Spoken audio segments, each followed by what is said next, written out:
United States of America and to the republic for which it stands, one nation, under God, indivisible, with liberty and justice for all.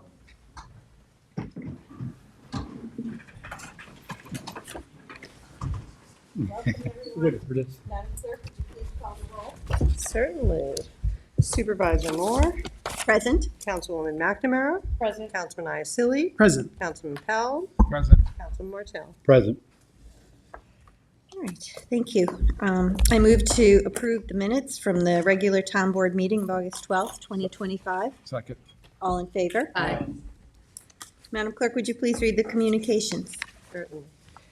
We have received the following communications in the office of the town clerk. Public notices from the New York State Liquor License 30-day advance notice to local municipality. The listed new application was received. New York State Office of Cannabis Management notification to municipality from the establishment listed. Annual financial disclosure statements, filings from the listed individuals, and we have received correspondence, emails, and letters regarding the following. Gabreski Airport Community Advisory Board Annual Meeting Report. New York State DOT Preventative Maintenance Bridge Repairs along Sunrise Highway, September 3rd through December 22nd, 2026, from 9 a.m. to 3 p.m. Proposed change of zone application entitled Mariner Housing LLC, 1100 Majors Path, Southampton, Planning Board application for 4383, 4377, and 4357 Noyak Road, Noyak. The following bid and request for proposal was received on August 13th, a bid for Southampton Animal Shelter Sanitary System Upgrade. And that concludes the communications for this meeting's agenda. Thank you. There are 8 walk-on resolutions that I'd like to move to add to the agenda. Second. Sorry. The first is Town Board Resolution ID number 50653, notice public hearing to consider amending Town Code Chapter 298 taxation to amend Article 5 exemption for senior citizens to change a definition for income for purposes of the exemptions. Second is Town Board Resolution ID number 50654, notice of public hearing to consider amending Town Code Chapter 298 taxation to amend Article 11, partial exemption for disabled persons with limited incomes to change a definition of income for purposes of exemptions. Town Board Resolution ID number 50711 to award and authorize the supervisor to sign a contract with Chesterfield Associates, Inc. for the North Sea Road Shoreline Stabilization. Town Board Resolution ID number 50720, notice of public hearing to consider all water quality improvement projects proposed for 2025 Community Preservation Fund 20% Water Quality Improvement Plan grant funding. Town Board Resolution ID number 50725, the warrant number 16. Town Board Resolution ID number 50733, notice of public hearing to consider a change of target area for a parcel currently designated as agricultural lands preservation target area to open space target area for CPF acquired parcels located at 66, 68, and 78 Sag Road and 135 Poxabog Lane in the village of Sagaponack, and to consider amending the CPF management and stewardship plan. Town Board Resolution ID number 50735 to authorize a change order for the Bridgehampton and Sagaponack Beach Erosion Control District nourishment projects. And Town Board Resolution ID number 50736 to recall and amend Town Board Resolution 2025-1008 award and authorize the supervisor to sign a contract with G. Melomo, Inc. for the Southampton Animal Shelter Sanitary System Upgrade. I move to add these resolutions to the agenda. Second. All in favor? Aye. Aye. That was a mouthful. Well, we have special occasion today, right, before we move ahead with the public hearings. Cindy, did you want to introduce? Yeah, I did. Actually, we have Boy Scout member John, I'm going to probably say this wrong, Cornerens, here to present to the town the project he is proposing at Squiretown Park Before you come up, I just want to mention that I did ask Kristen Doulos, and she did say the Scouts are very, very active at Squiretown Park. Other Eagle Scout projects at Squiretown Park have included removing the dilapidated fencing, installing new split rail fence along the bluff for safety, rehabilitating other tent platforms in the park, repairing and painting the outdoor covered shelter, clearing brush from trails, pruning back tree branches on trails, installing trail cameras, and also installing bat houses. So John is here to add to the amenities at Squiretown Park. So John, if you would come up and let the board know what you plan on doing, that would be fantastic. Why don't you go to the podium? That would be better. My name is John Cornerans, currently working towards the rank of Eagle Scout. For my Eagle Scout project, I plan to, the tent platforms at Squiretown Park, many of them have been burned, and they're not really usable right now, so I plan to go in there and rebuild a couple of them. So the project, I have to organize volunteers to come help me out there, fundraise. You're going to have to buy all the materials? Yeah. So I think 5 platforms, Mr. Schneider, the beneficiary there, wanted me to do. Mm-hmm. And they're used by the Scouts and other groups? Yeah, so a lot of youth groups and the Boy Scouts especially use them, so it just allows more people to camp there. Have you guys been out there? It's really beautiful, the bluffs, camping right on the bluffs, yeah. So I'm grateful for the opportunity to give back to that camp. As I just said, really beautiful, really nice hiking around that area. I think we did the Bay to Bay hike. It's always a nice one. Yeah, so thank you for the opportunity to speak here. Thank you. Thank you for that. Do we want to take it out of order? Good luck with your project. I'm sure it's going to be a success. Yeah, sure, we could take that resolution out of It's order. on page 5. I move to take Town Board Resolution 2025-998 out of order. Second. All in favor? Aye. Town Board Resolution 2025-998, accept Eagle Scout donation from John Cornerans. Second. All in favor? Aye. Thank you, Thank you. John. You don't have to stay for the whole meeting. Oh, do you want to take can we get a picture of you and the Yeah, town let's board? get it. Come on That'd up. be great. And your other scout mates, if you'd like.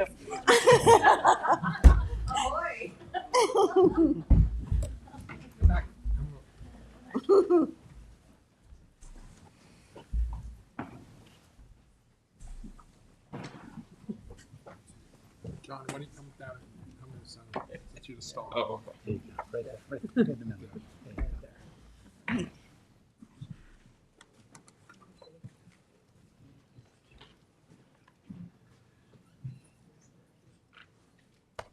Congratulations. Thank you. Thank you.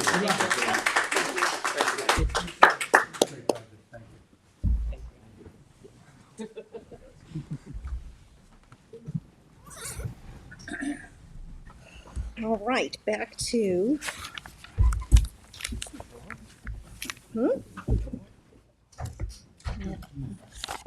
Okay, let's go forward with our public hearings. Madam Clerk, would you please read the notice for the first public hearing?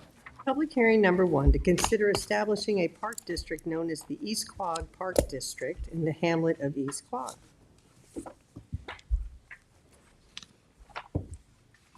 Good evening, Madam Supervisor, members of the Town Board. For the record, Deputy Town Attorney Kathleen Murray. This is a continuation of a public hearing held on August 12th regarding the establishment of an East Quogue Park District. Because this is a continued hearing, I'll just reiterate some of the key elements of the proposed district. Specifically, community members hope to create a park district in order to replace the trees on Main Street with native species, improve the East Quogue Village Green, maintain hanging baskets and urns along Main Street, provide seasonal enhancements for the Village Green and Main Street, and maintain the gardens at the post office and the Bay Street Marina. Pursuant to the map, plan, and report, which was filed in the town clerk's office on July 22nd, the boundaries of the proposed park district mimic that of the East Quogue School District boundaries. The maximum amount proposed to be expended for these improvements is $75,000. The expense of the improvements shall be assessed, levied, and collected on an ad valorem basis. Thus, the estimated cost to a typical property in the proposed district boundaries is $22.82 per year. In this district, a typical property has an assessed value of approximately $700,000. The tax rate for the proposed district, that is the cost per thousand, is estimated to be 0.0326. So the cost for a property assessed at $500,000 is $16.30 per year. $750,000 would be $24.45 per year, and $1 million would be $32.60 per year. The purpose of this hearing is to again gather public input and comments within the community as it relates to the creation of this district.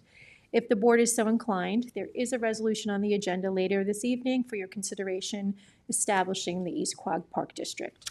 That resolution is subject to a permissive referendum if and when you are ready to adopt it. Does the board have any questions for me at this time? Kathleen, just as a reiteration, those adjustments in the tax numbers that you just reviewed, that is only specific to East Quogue Hamlet residents? Correct. It's only specific to those people within the proposed district boundaries. Thank you. And would you explain also about the permissive referendum, just for? Sure, absolutely. What that means. So pursuant to New York State Town Law Article 12A, the establishment of a special improvement district is subject to permissive referendum. So what that means is if and when you're so inclined to adopt a resolution establishing the district, for 30 days after that resolution gets adopted, you can't do anything. You have to wait and see if there are petitions filed by property owners within those district boundaries indicating that they would like for this question to go to a vote of everybody within the district. The threshold for those petitions is either 5% of the property owners within the proposed boundaries or 100 property owners, whichever is less. So here it would be 100 property owners. And those petitions would have to be filed in the town clerk's office within 30 days. It's also published in the paper. So after that time, should you have no petitions, then we can adopt another resolution formally establishing the order. And just to that point, though, if that was to come about, it is not a very simple put it forward to the community for a vote. It is creating a voter roll, which is costly and time consuming, and it wouldn't even be that every resident would get a vote. It would be a property owner, and if there is an LLC that has an ownership, we would have to prove who the owner of the Yes. LLC is, and they would get one vote. Yes. And is it if a husband and wife if they jointly own the property, they get one vote? No, if you're on the deed, you get a vote. So pursuant to New York State Town Law Article 12 and 12A, this specific section is Section 209. The vote is very specific, and we have to create an entire voter registrar, work closely with the town clerk's office to do that. Unfortunately, that's not something that the Board of Elections can help us with. We have to create that voter registrar by looking at each property deed and see who is the owner on that deed. If an LLC or a partnership owns the property, then they are entitled to one vote. If you have more than one property that you own within the district, you are only entitled to one vote. And if there's a trust, then we have to look at those specific trust documents and see what they look like in order to then create that voter registrar. So it's quite a bit of work. I just wanted it clear to everybody that it's not a simple, everybody gets to stay and vote in. It's a very specific, laid out, long, expensive process. It can Is there a be. time frame in which we're doing this? In the event that there's a referendum, or I got you. All right. Yeah. hopefully not. We haven't had any Okay, negative yeah, I was feedback gonna on say. this, so it would be completely That's when right, I I was say. having a flashback from a different vote. We made it very clear to the community when we had our meetings. We did make it very clear to the community that the board was going to entertain this, and we only wanted to do this if there was broad support and there wasn't a lot of, if we got a lot of feedback that it wasn't something that people wanted, we weren't going to go forward with it. And to date, we have not gotten any negative feedback. And it was more asking questions than negative feedback, so. Does anybody on the board have any other questions for Kathleen at the moment? I'm good. Good. Thank you, Kathleen. Well, I don't have any cards for this public hearing, so let me ask Kevin, is there anyone on Zoom that wishes to be heard?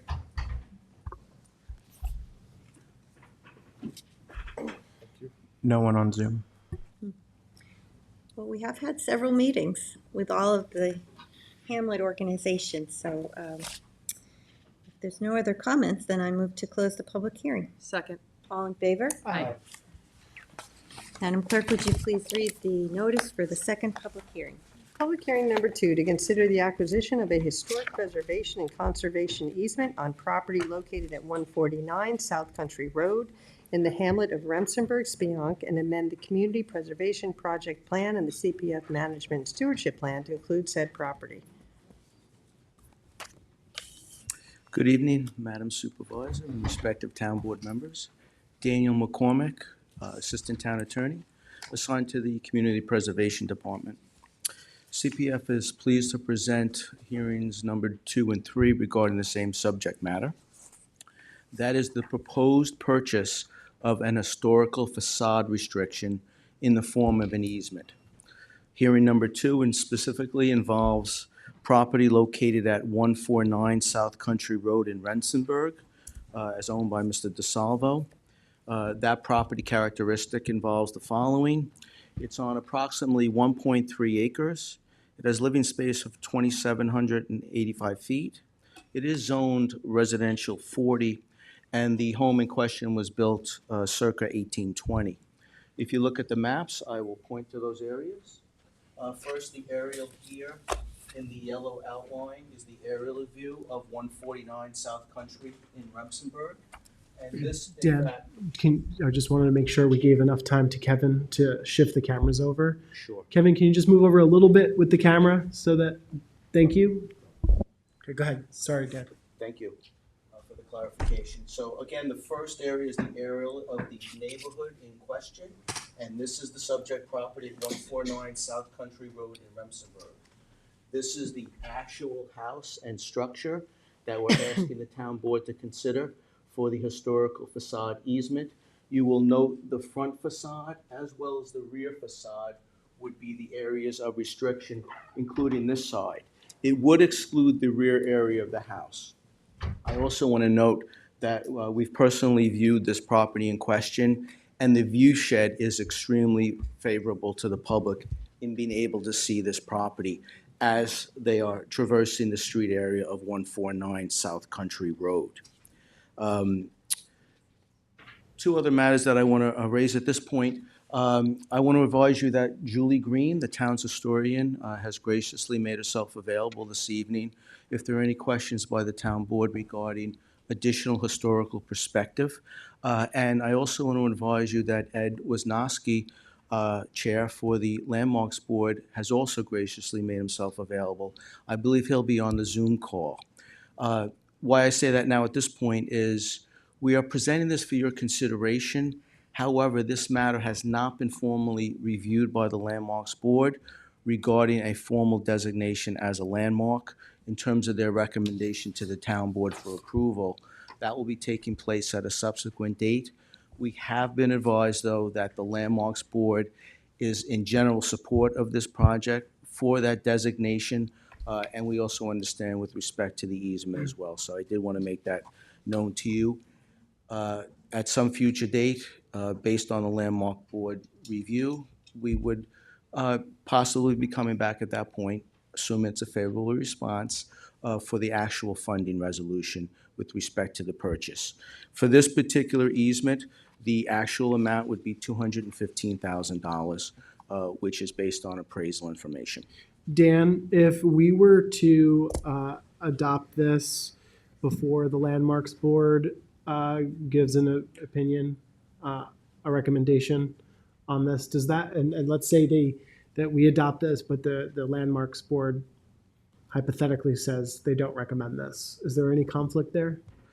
Ultimately, the Landmarks Board is advisory in nature to the town board with respect to this particular matter. So that would be a consideration at that point as the town board. But again, my understanding is that they are viewing this favorably at this particular juncture. Julie can speak more to that as she has had contact with them directly. And again, she's graciously made herself available if you want to talk to her. But Dan, you said that you wouldn't be putting forward a resolution to,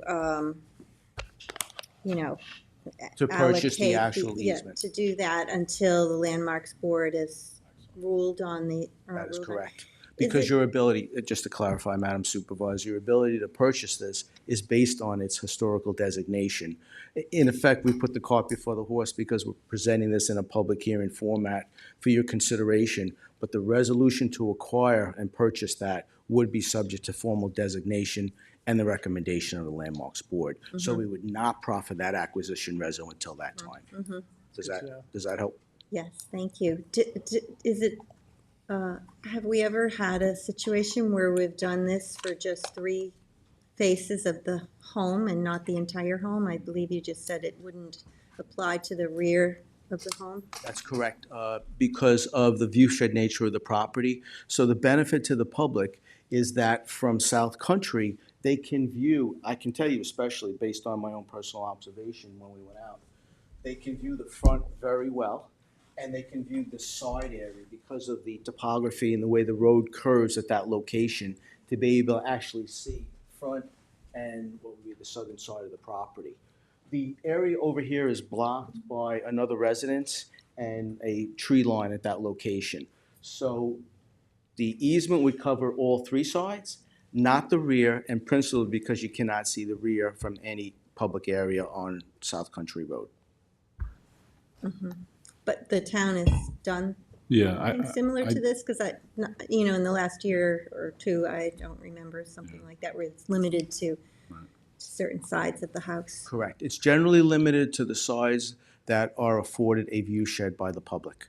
Since we're expending taxpayer money, it's being done for the public's ability to actually view the house in question and as a benefit to the general characteristic of the surrounding neighborhood. I do recall, I think, and Julie, I'm sure could speak to it, but there was one in Sagaponic, Bridgehampton, there was one. Yeah, right. It's just the 3 Right. elevations, it's Yeah. not the rear. And Dock Road as well.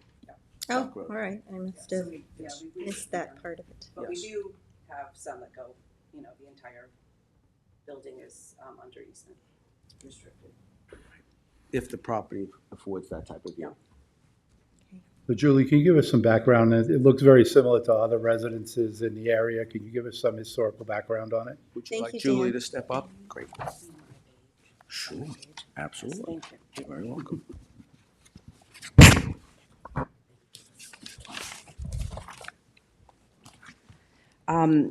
So, as Dan mentioned, good evening, Julie Green, town historian. Thank you very much, Madam Supervisor and the board.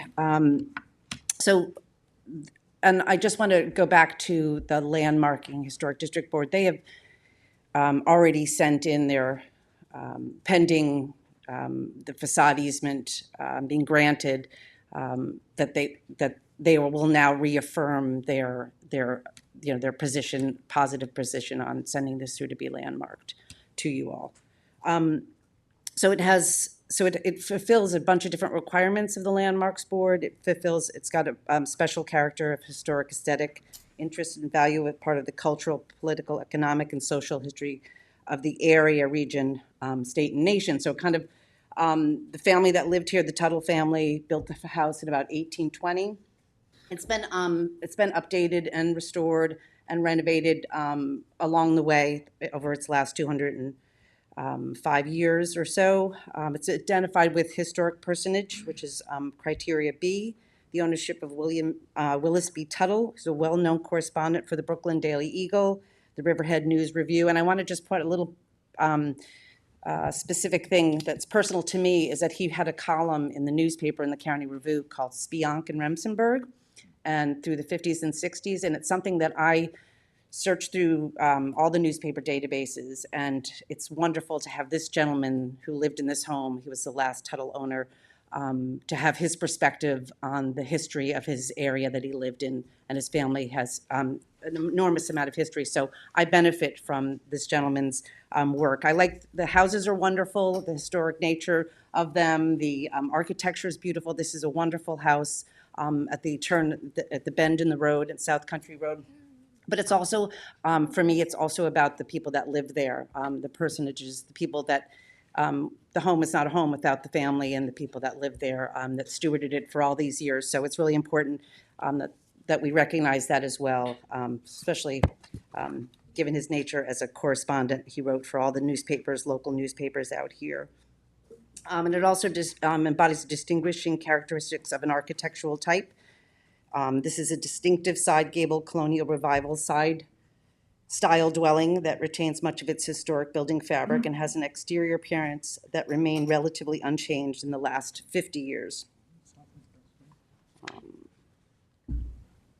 So the Tuttle settled in Remsenburg and built the house in 1820. Its very setting on the road, slightly angled, shows off the house owned and occupied by 5 generations of Tuttles and early settlers of Spinunk, and they sold it out of the family in 1978.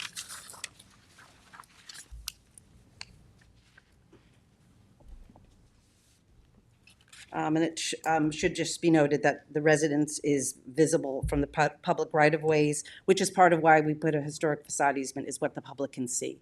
So this house in particular has just the 3 sides, the 3 elevations. The south, north sides, and east, which is the front of the house. So that's all I have to add to that. Did that answer your question, Supervisor? So I'm curious, because the shutters look new, what kind of front materials are on there? Yeah, it's Windows look been pretty recently new, restored. I think recently has a new roof, but that's all part and parcel for a house of this age, that it has to be restored. You know, there's maintenance on it. So it will be kept just as it is now for future. Thank you. What did you say was 78? The family sold it in 1978, so they had owned it from 1820 to 1978. I don't know if Ed's on. Does anybody have any questions for Julie? Any other questions? No? Thank you. Thank you, Thank you. Julie. Kevin, is there anyone on Zoom that wishes to be heard on this second public hearing? Yes, there is. Right, Ed was talking.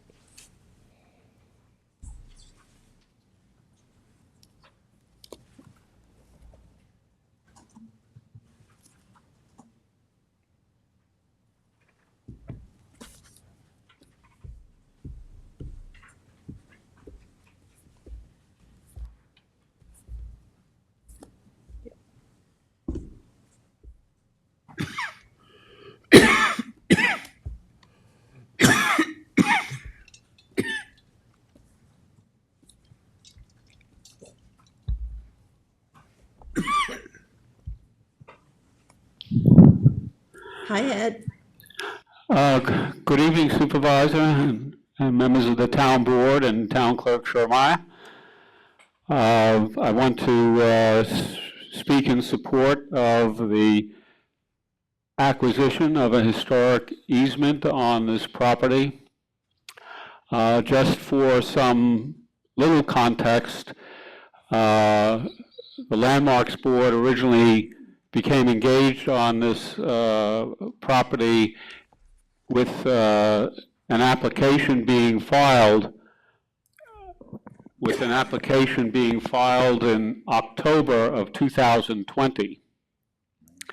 And as a consequence of a number of issues, COVID, change in personnel in various operations of town government, the first go-round that we had with this property became stalled, and subsequently the property was sold. And in 2023, the new owner also applied for landmark designation in conjunction with a historic easement opportunity, and it's been in this process ever since. The property, as Julie described, has a long history with the Tuttle family, many generations. The interior of the house has been documented photographically by Bill Hine and Stephanie Davis, both in 2020 and again in 2023. And just as a matter of procedure, Stephanie will be sending along an official recommendation for designation to members of the town board, as well as the historic report. I know that we have 3 new members of the town board who have not seen the historical report, as far as I know, and we're not familiar with this, so that will be a chance to learn and for the other members to refresh on the history of this property. So with that, you should be expecting within the next 10 days, 2 weeks, a memorandum of recommendation from Stephanie Davis for designation of this site as a Town of Southampton landmark. Thank you. Thank you, Ed. Thank you. All right, Kevin, is there anyone else on Zoom that wishes to be heard? That's it for Zoom for now. All right, good. Well, if no one else has any other comments or questions, I move to close the second public hearing. Second. All in favor? Aye. Madam Clerk, would you please read the notice for the third public hearing? Public hearing number 3, to consider the acquisition of a historic preservation and conservation easement on property located at 11 Walnut Avenue in the hamlet of East Quogue, and amend the Community Preservation Project Plan and the CPF Management Stewardship Plan to include said property. Hello again. For the record, Daniel McCormick, Assistant Town Attorney, assigned to the Community Preservation Department. This third hearing likewise involves a proposal for the town's consideration to purchase an historical restriction in the terms of the facade for both the front area as well as the side. This property is located at 11 Walnut Avenue in East Quogue, is owned by Lars and Kelly Fitter. The property dimensions are as follows. The property is sited on 0.5 acres, 1/2 acre. The living space involves 2,160 square feet, and this property is zoned R40 with respect to that district. This house was built circa 1892, thereabouts, and I would like to show on the map the particular area in question. So I'll show and point to the aerial of the property, as highlighted again by a yellow border with respect to the neighborhood characteristics, and an aerial view of the property coinciding with the actual home in question at 11 Walnut Avenue with respect to this particular photo. Likewise, I would want to give Kevin the opportunity to hone in on that and focus on that for purposes of the hearing. I likewise indicate that, as I stated before, with respect to this particular property, it affords a wonderful public view shed, so the public can see this property from the street area. As you note on Walnut Avenue, you can see that it offers a view of the property as the house is in close proximity to the street area. Likewise, this matter is and will be subject to consideration by the Landmarks Board, as Chairman Wisnowski indicated before. And Julie, again, is here to speak to the individual historical components of this particular property and the merits of this particular purchase as well, and she's available to do that. Dan, is it both sides of the home?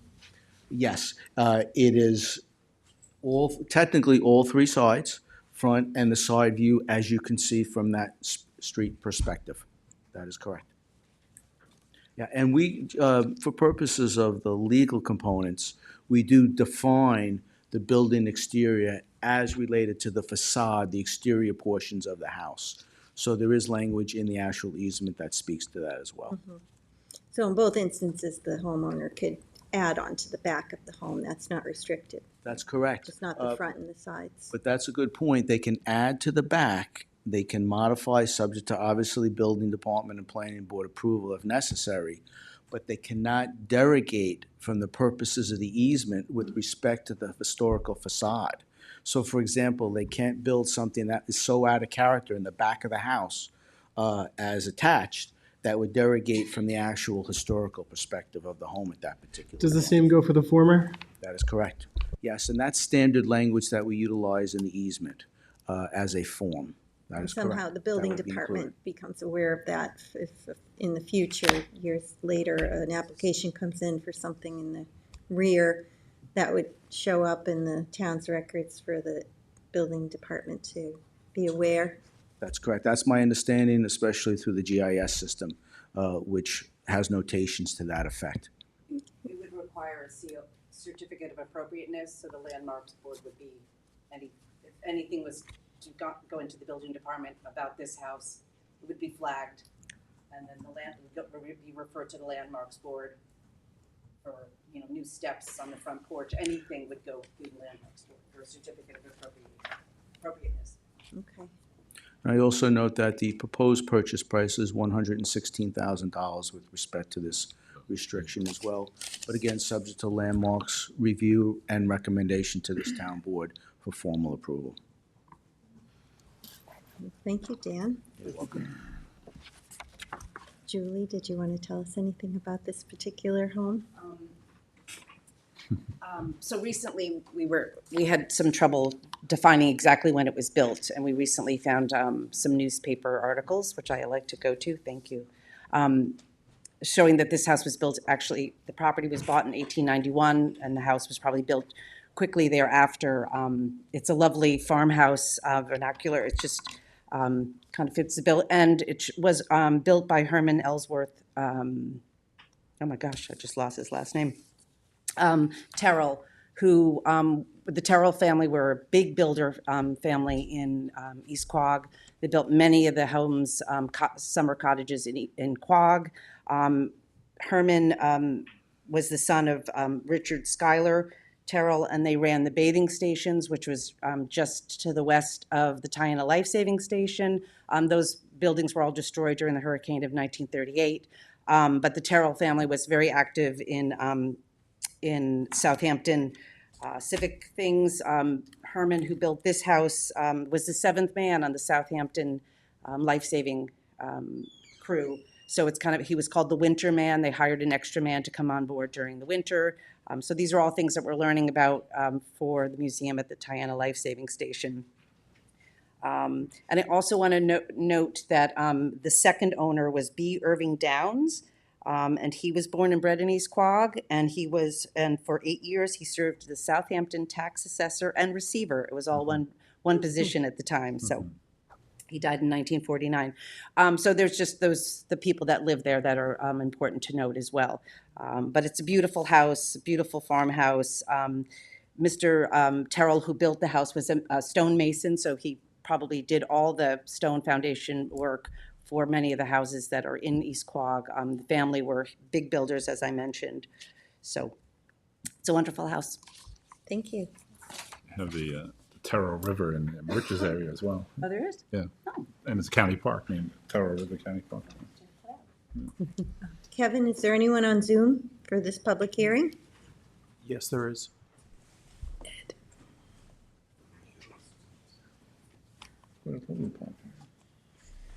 It's quite a lovely park. Got nice trails down to the beach.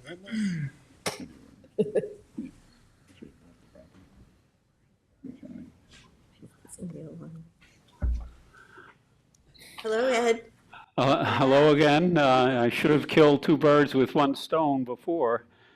11 Walnut Avenue has received a favorable decision by the Landmark Board to recommend designation to the town board.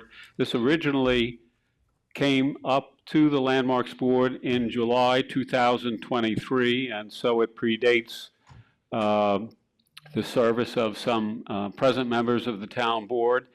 And in the same manner, Stephanie Davis and Bill Hine did research the house, did a report on the house that the Landmarks Board found favorable, and they will be sending, Stephanie will be sending along a memorandum recommending designation as per the Landmarks Board decision.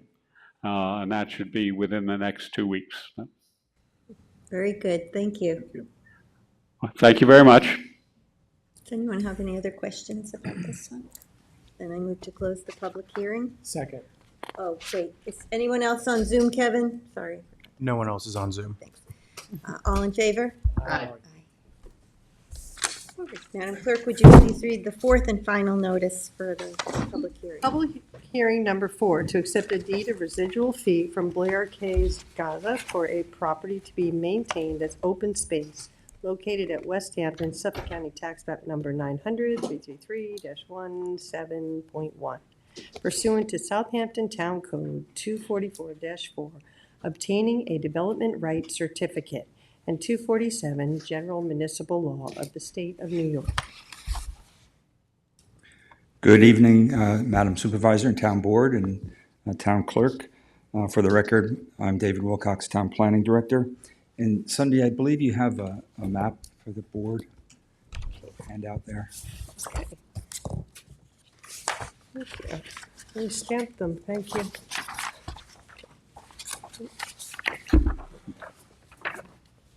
So while those are going down, the subject property is tax parcel 900-333- actually, I left a number out of there.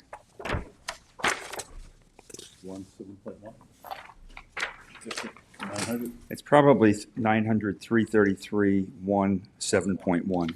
Yeah. Yeah, it's in the heading, it says. heading. The heading's right. Okay. So that property is outlined in red. If you look at both sides of that handout there, the one handout just shows the surrounding properties. The other side shows the surrounding publicly owned properties. This property is owned by Blair K. Gaza. It consists of 55,080 square feet of property, which is 1.26 acres. It's located in the town's CR 200 zoning district, which is the 5-acre zoning district, and located at West Hampton. The property has a development right allocation under our code of 0.2754 development rights, which is essentially the acreage of the property divided by the zoning district. The property is also located in the following critical environmental areas and overlay districts, those being the Pine Barrens Core Preservation Area, the Old File Map Overlay District, the Aquifer Protection Overlay Critical Area, the County Dwarf Pine Forest Critical Area, and also the County Special Groundwater Protection Critical Area, as well as the town CPF Acquisition Priority List. There is also a resolution for accepting the deed of dedication in your package if you're inclined to do that tonight. This is pretty straightforward. If you have any questions. So Blair Gaza is gifting this property, so to speak, to the town, Correct. the deed to the property. Essentially a gift in for exchange for the certificate of development rights. To be placed somewhere else. Correct. How many development rights? It's 0.2754 of a development right, which sounds like a little, but when you have a bunch of these, they add up. And these are used for development in other old file maps where the planning board has determined that somebody can build a house. Most old file maps, you have to get development rights to build, and that's what these certificates are used for. Dave is the development right guru for the town. Family business, the Gazas. Okay, well, that explains it. Anybody have any questions? Let's see if anyone's on Zoom. Thanks, Dave. Thanks. Kevin, is anyone on Zoom for this fourth public hearing? Zoom. No one on Zoom. Okay, thank you. Then I move to close the public hearing. Second? All in favor? Aye. All right, let's, that brings us to public portion. A lot of cards today, so I just want to remind everyone that there's 3 minutes. We would appreciate it if you try to keep your comments to the 3 minutes. The first speaker is Carla Casper. And after Carla, it's Adrienne Woodcock. Good evening, town board members and members of the public. I am one of the members of the Flanders Northampton Riverside CAC. Just state your name for the record. Carla Casper, Thank you. like the ghost. You're here on behalf of the CAC for Flanders, Riverside, Yeah, Northampton. and my colleagues are here as well. So I have three things I would like to ask the board to consider. One is to fund our Head Start. This is critical, and Cindy's very aware of this. Thank you for your support in this, ma'am. The state has put up half, according to Long Island Head Start, of the 4 million, so 2 million more is needed. In these particular times, it's very, very difficult for our community, being not terribly wealthy, to come up with any way to make up the difference. So we're asking the board to consider funding our Head Start and getting that project done.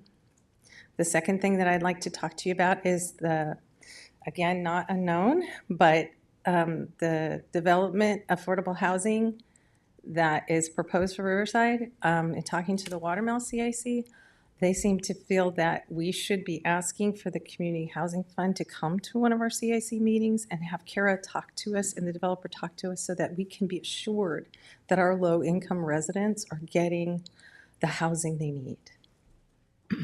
And I got to tell you, I looked at the Beach Plum Villages in Nantucket, which was award-winning and financially self-sustaining. There are developments that can work. So we really want to work with Kara Buck and the CPF or the CHF or whatever, too many anagrams, to make this work for our community. I'm happy to ask Kara to come to a meeting. Yes, please, in October maybe. I'll see if she's And available. we really want to preserve the community's heritage, is a good way of putting it. And the final thing is, and this is not news, we do not want another gas station at our circle, and you will hear from others. We feel, and this is my idea, my husband's, that the courthouse could be at our circle, and we could have a town courthouse that was new and built to look older and be walkable to the county courthouse and revitalize the economy with good jobs. So 30 seconds. we would really like you to consider putting a new courthouse near the other ones, and the walkability with our neighbors in Riverhead and the businesses would greatly benefit. So thank you. Thank you. Thank you. Adrian Woodall. Oh, there you are, Adrian. Hi. Thanks for this opportunity to speak. I'm Adrian Woodduck. I live in Flanders, and I'm on the Bayview Pines committee, and we had a meeting that Trustee Scott Horowitz came to, and we have an annual beach meeting, and we wanted to learn more about the new plan for the water remediation, I think it's called, for Long Neck Boulevard. And we usually can't, it's usual that we can't actually use the beach because we had a 100-foot-long puddle that was about 8 inches deep. No, it was about 50 feet. It wasn't 100. And so we stayed on the road. And Scott answered a lot of questions, and it was very helpful. And as someone who's worked on projects like that, I think the new plan is so much better, and I think it's going to do a really good job. They addressed a lot of our concerns about where the water is coming from and so on and so forth. But we asked Scott some questions that he couldn't answer, and we're wondering if we know that there was money approved at a meeting at the end of '24, and we're wondering if that money is going to cover this new project. It has a much bigger boardwalk because it needs to have, the beach needs to be able, the fire trucks and ambulances need to get onto the beach. So I know that's a bigger expense. And there are a lot of other things that to my eye, would add to the cost. So we're wondering if the project, for one thing, if this new plan, if you've approved it, and if the original money is enough to cover this new plan?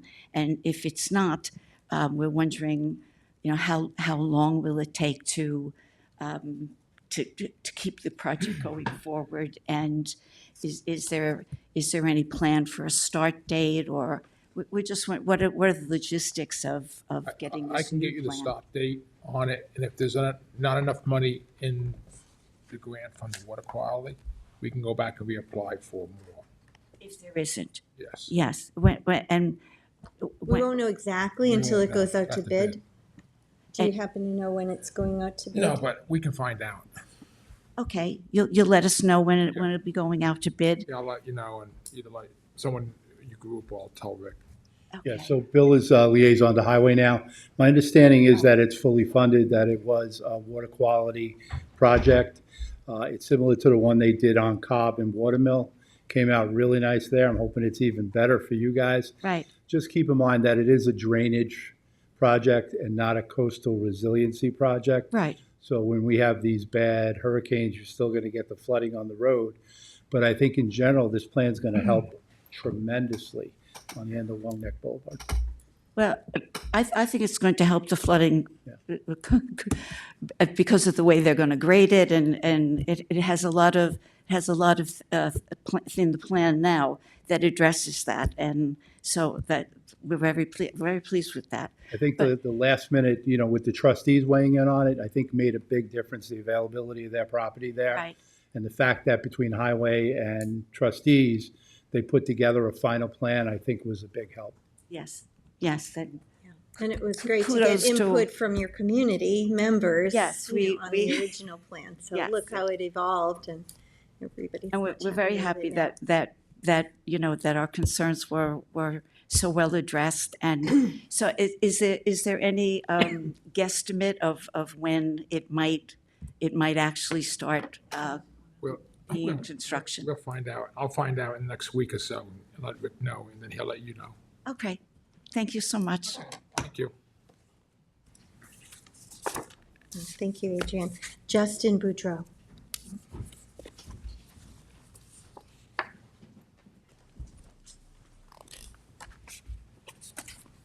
Good evening, Board and Councilwoman. I'm speaking this evening. Oh, I'm could you sorry. just state your name? My name's Justin Boudreau. I live in Flanders. I'm speaking this evening as not only a concerned resident, but a member of a longstanding, close-knit neighborhood in Flanders that is being disrupted by a construction project that appears to have disregard for our community standards, the environment, and the codes designed to protect it. At 2440 Pearson Road, a new home has been built. While aesthetically out of character with our neighborhood, raises far more serious issues than appearance. Throughout this construction, multiple complaints have been submitted regarding clear violations of building code, environmental regulations, and permitting procedures. Yet these complaints have been dismissed by the town of Southampton's code enforcement and building enforcement as unfounded. This property was occupied by a camper. The residents were living in it for a long period of time and now have visibly moved into the home without a CO. It appears adding concern. Foam boarding insulation that was attached to the home's exterior is blowing into yards, into private pools, damaging filtration systems, and even into protected wetlands. This is a nuisance to, my neighborhood where I live. It's an environmental hazard to date. Marty Shea has been the only one that takes meaningful action to address these issues. His responsiveness stands in stark contrast to the pattern of inaction by other departments. I personally witnessed code enforcement building department vehicles at the property, remain in the driveway without exiting the vehicle and leaving all within a 3-minute period, later marking all of our complaints unfounded. Our community deserves better. We are expected and entitled to fair and equal enforcement of town codes, environmental protections, and building regulations. When violations are ignored, enforcement appears selective. It erodes public trust and invites further disregard for rules that keep our neighborhoods safe, sustainable, and harmonious. I urge the town officials and the public to take a closer look at this situation. And I just want to know if there's any other avenues that me and What was that address again? What was the address? 2440 Pearson Road. It was 2 parcels that were merged together as one property. And we just, as neighbors, really want to know what we can do about this. It's distressing to all of us. These people have alienated all of us in our neighborhood, and we just really need some, help. And I've exhausted everything that I can do. I literally probably have filed myself and one of our neighbors at least 12 complaints through the SOS website, and they've all gone unfounded. And I have timestamp video evidence of all of this, and we just want help. Can you leave your number with Kim over here, and someone will get back to you? Yeah, absolutely. And I appreciate, you letting Let's make a few phone calls. It's under construction still at this point? It's still under construction, yes.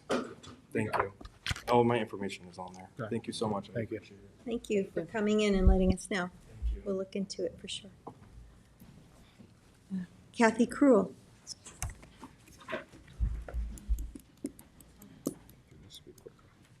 Good evening, Supervisor. Good evening, Town Board. I've been State your in- name for the record. Kathy Kroll. Hi, Kathy. Hi. First of all, 7-Eleven on the Circle. It's going to be a menace for us.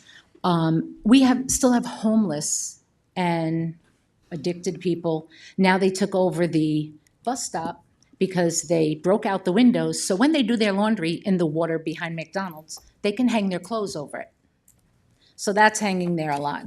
And it's going to it did bring into Flanders when they put the 7-Eleven in. We had a lot of problems with people sleeping on the roadside behind it with the trees. I actually went and spoke to the owner, and I went through code, and they ended up removing all the bushes so nobody could sleep back there anymore. They ended up cleaning the rat problem because they had a rat problem from the people with food sleeping behind the 7-Eleven. So on the Circle, where we still have so many problems, a gas station and a 7-Eleven will add 5 more police officers needed in Flanders. The second is 675 Flanders Road. On the corner of Glider Avenue and Flanders Road, they allowed them to put stores in, separate stores, behind a building that was there. First of all, they put an awning out, and now they put parking spaces that go right up against the roadside. Glider Avenue, to begin with, is only a one-car road because it's so narrow. Now you have cars parking over here. They park facing the wrong way. They do whatever they want. It's very narrow there. It is very narrow. Yes, and now they have cars parked along the whole side of, what they told us when they were building it was, we cleaned the whole parking lot in the back. There'll be nobody parking here, and then they put parking spaces there. I also spoke to code enforcement. They told me from what they can see, they do not have a CO to be open yet.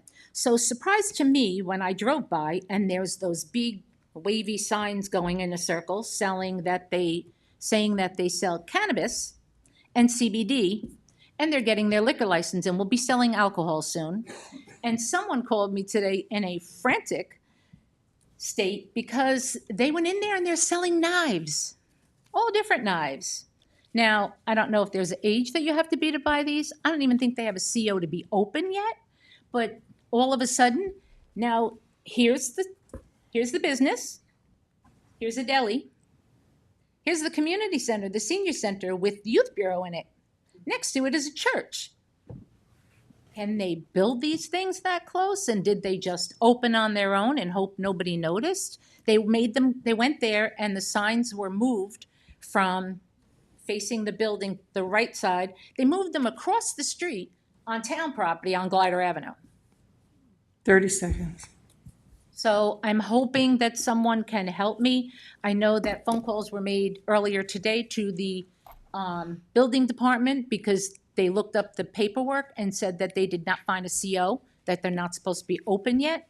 And I did make a phone call today to the police, and I'm going to talk to them about the cars parking facing the wrong way and out by too close to the road.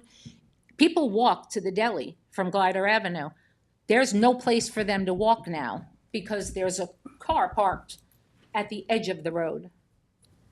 So I'm hoping we can get some help because 3 minutes. Because we really need it over there. This is selling knives. Well, we could follow up with the chief building inspector to make sure that, he looks into what's happening. Is that something you'd want? So I was on this all morning, so we are working on it, working with code and the building department. as well as the idea that maybe we make no parking on that road. So we are working on it. I can't really give you any details, maybe No, later that's on, fine. but yeah, we are.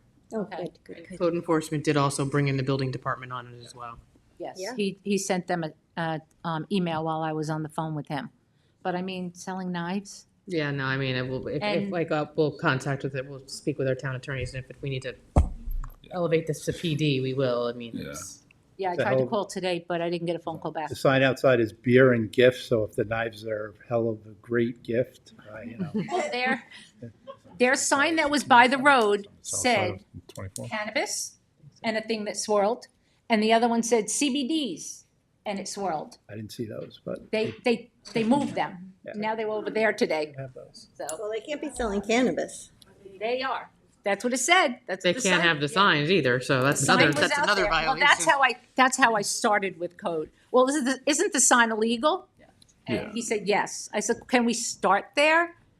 And he said they sent the fire marshal there to take care of it and they weren't open yet.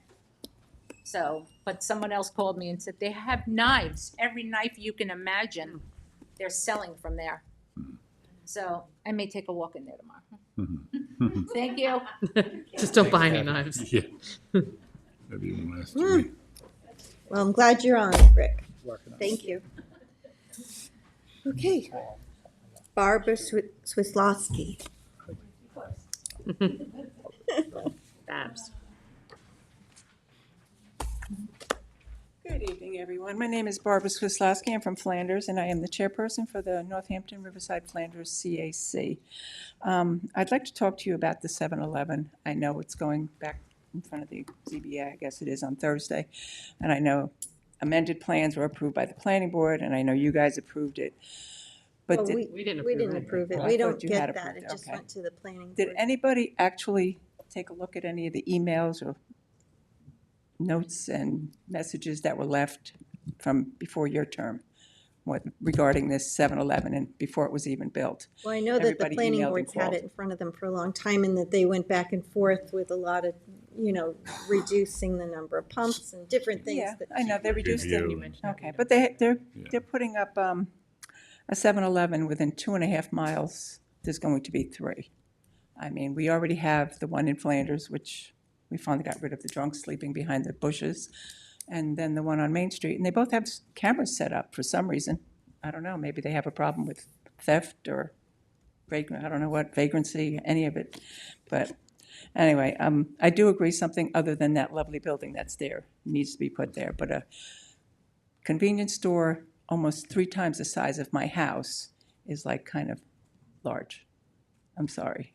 And the traffic, I mean, I understand it's to be right turns only, going in and going out. But We don't know. They don't need any town board approval. Did you go to the planning board when? No, it was and closed. express your- The meeting was Oh, closed. before Yeah. they gave Yeah. their So, opinions? No? but from what I understand, it's right turn only going in, right turn only going out. But everybody's going to try and make a left to go back out onto Flanders Road or to go back out onto Riverly Avenue, County Road 104, which is going to be a problem unless you extend that center island off the traffic circle. I believe it's still pending before the planning board. I don't think they've got final approval from the planning board. Good. So they're still. Good, because it's going to be a serious safety So- issue. You should direct your comments to the planning I board so will. that they I will. receive that. Also, Zoning board, yeah, if okay. they're on this week, the ZBA, you say? Thursday. Okay. Yes. As far as the 40 affordable units, I understand it's been tabled, and we're going to be speaking with Kara, I guess, from CHF, Community Housing Fund. Yes? Okay. On a different note, I'd like to thank Councilperson McNamara for her time and efforts with our CAC, and Councilman Martell for his help with the Friends of the Big Duck. He knows what I'm talking about. You all approved the grant, so thank you. I would also like to thank you all for approving the work for the fish ladder on Dam Trail. That's a plus. Thank you. Have a nice Good idea evening. from your So- neighbor. I'm sorry? Was a good idea what someone in your neighborhood gave you. Funny how things like that happen when you're married to a marine biologist.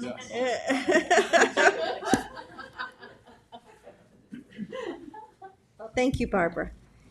So Barbara, if there's any chance you can make that meeting not the same night as Watermill CAC, Michael and I are liaisons to the Community Housing Fund. We'd love to be there. Well, that's the only night the Flanders Fire Department is available. Really?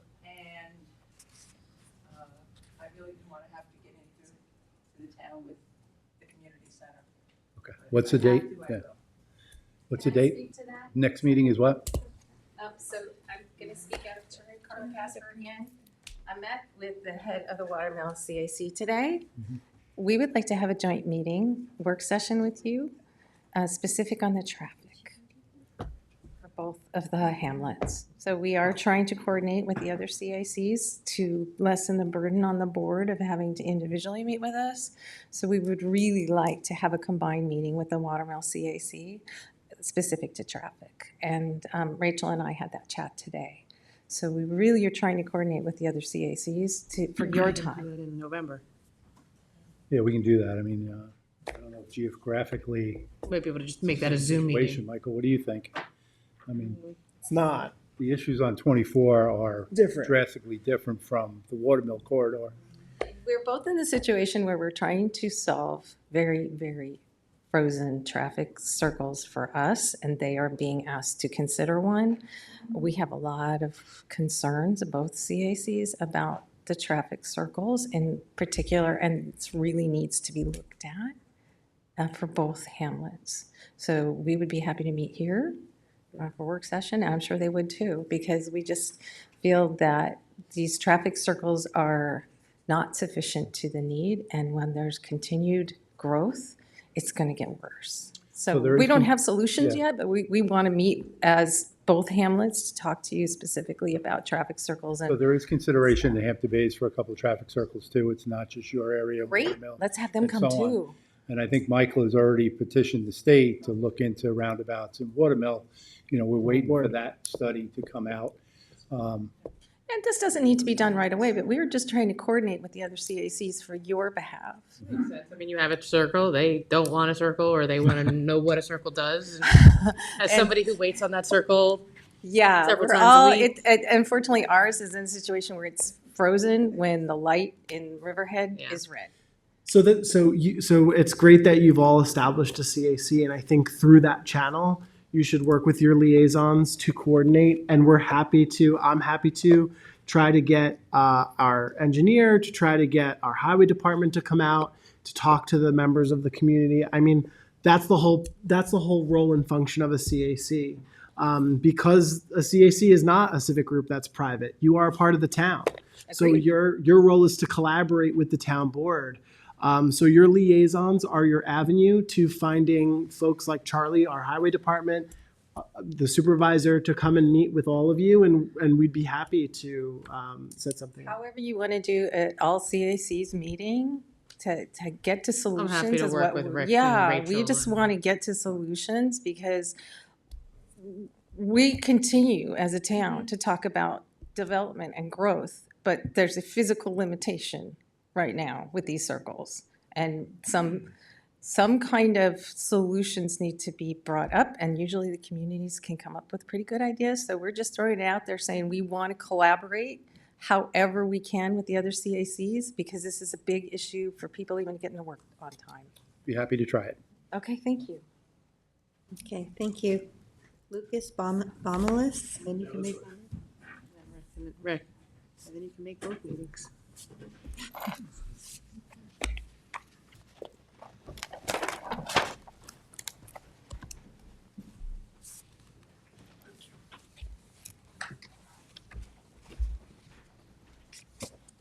Hi everyone, I'm Lucas Bomilas. I'm here to speak about the 1100 meters path rezoning. First though, I'd like to ask, is the North Sea CAC, is that still working? Is that still a thing? Is it possible for me to get in contact with them somehow? Just because of this issue, I tried going to a meeting and I'm not sure if it was a broken Zoom link or something, but it just wasn't possible. Sure, They're it should be. having- Oh, go ahead, Bill. They're having a meeting in September. The one in August was canceled. Okay, sure. So now regarding the 1100 meters path issue, or I guess I see it that way, it's up to your interpretation. I'd just like to advocate why I'm against it. I live on 127th Street Path, so that's less than 1,000 feet from where this would be constructed. I acknowledge the property owner's rights to, of course, develop that land, but I just don't want it to be rezoned. And I'm against it, I guess, for three main reasons. I'm sure there's others that other residents will reach out to you for. But I guess I'll just go straight into it. First is density burden. I think North Sea is more dense than I guess a lot of people are willing to acknowledge. For the longest time, it's been sort of a topic of let's get some more construction out east past the canal. I think that's sort of being placed now in North Sea somehow, this issue. Meanwhile, looking at things like what percentage of North Sea is occupied year-round, it's actually towards the most occupied out east. Looking at something like simply residents per square mile, just of these few hamlets and regions I have listed, North Sea is actually one of the most dense areas per square mile. There's traffic issues on Noyak, there's traffic issues even on Mary's Lane. So that's one reason I'm against this development. Second is ecological burden. I appreciate Mariner Housing's sort of spoken commitment to not developing all of the land. I believe there's a petition now, I just got it in the mail today, that people are against development for aquifer reasons, but I'll just put it plainly, North Sea has a wooded character, and I'm sort of worried that if it's apartments being developed as opposed to single-family housing or something of that nature, well, that definitely changes the character of the neighborhood, and ecologically speaking, I mean, I'm all for more trees as opposed to less trees. And third is just sort of housing precedent. I would really appreciate it if North Sea remains sort of a single-family housing type of area.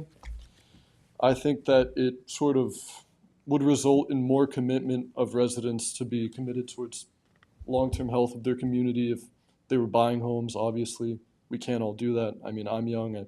I don't know when I'm going to buy a home, but for the time being, I'm sort of still on that side of people buying homes because they're going to be part of that community.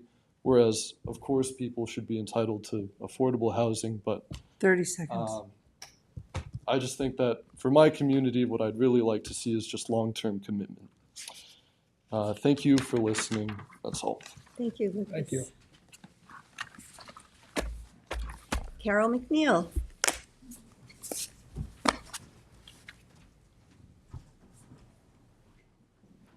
Hey, Carol. Hi, I'm Carol McNeil, and I just wanted to come before you instead of sending you all emails or calling you, and just thank you again for everything you're doing concerning Westwood's property.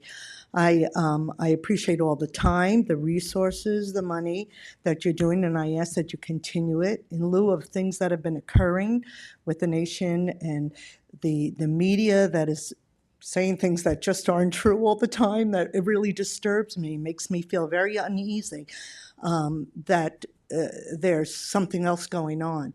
And I really just want to encourage you to keep at it, to find the truth.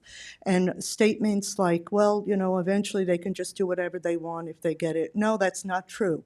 Everything I read on the law, I've read and become pretty good on Indian law and learning things around the nation and the cases, that I realize that the federal government actually has a great deal of input. And the recent purchase of land has oversight by the U.S. government. And so, and that actually shouldn't have been able to happen. And declaring war is actually against the federal government. You know, there's all kinds of things that are stated, and it doesn't come out. People are thinking, oh, well, just let them do what they want. Oh, it's just a gas station. Well, it's not. It's not just a gas station. It's a change in entire community, because once that's gone in, it's a convention center. It's a casino, 5, 6, 7 stories high. It's an overpass over Sunrise Highway. It's a direct impact that is so negative for the entire East End, not only for traffic, but for the quality of life for so many people.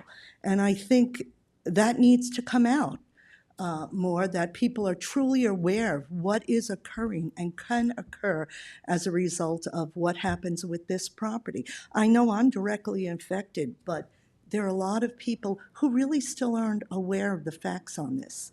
And I wish that information was given out more accurately every time there's something that's coming up. And I know some of us might be wavering because of the recent land grab by the Shinnecock.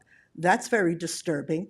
It just makes me really afraid that there's something else going on. And, in this day and age of trusting the government, trusting the media, trusting what you see on the internet, social media, it's become very disturbing that we don't even want to trust anything. And that's what's happening to me. And I become very afraid, not only for me in this community, but for the future. I think we need to get back to integrity, kindness, concern for your neighbors, which I have not felt at all that there's been any exhibited by the nation, any concern for us. And maybe they feel that way towards them. But I think there has to be better ways of addressing it. But I thank you, and I want to encourage you to still keep at it, and that there are people behind you, okay? Thank you. Thank you. Lorraine. Carol. Lorraine Pasilio.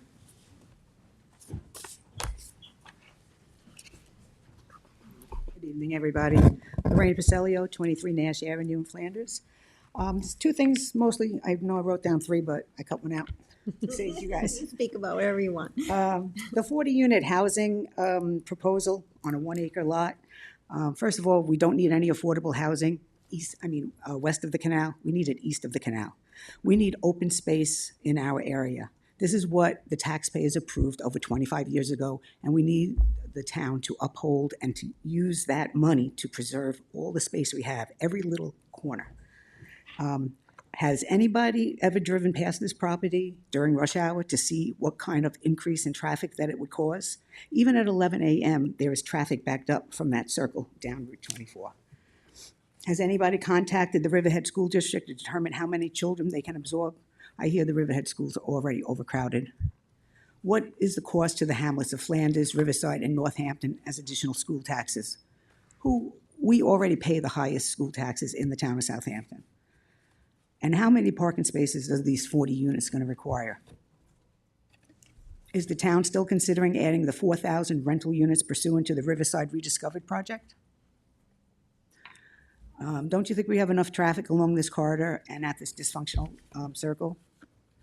And just how will the citizens' quality of life be improved by such a high-density housing project? I hope that all these things are considered when looking at this project. Also, I heard that the Riverhead buildings, downtown Riverhead, all those new buildings they put up, that's supposed to be all affordable housing. I hear a lot of it's Section 8. So be careful what you ask for, because $2,700 for an apartment in this area doesn't sound like affordable housing to me. And also, are there any such projects with 40 units on 1-acre lots east of the canal? That's what should come first. We do not need affordable housing west of the canal. We're only areas that have affordable housing, and we don't need more. As far as the 7-Eleven proposal on the Riverside Circle, that quote of the week that's in the Southampton Press, per the chair of the town planning board, it's not something to be proud of. It says something like, we would love to see this property developed. Yeah, we would like to see it developed also. But this abandoned gas station has blighted the area for over 2 decades. And now when the town is allegedly finally close to having some type of blight code to help find these property owners who have taken advantage of deteriorating and extremely poor area, now stand to profit. And again, it's at the expense of the neighborhood.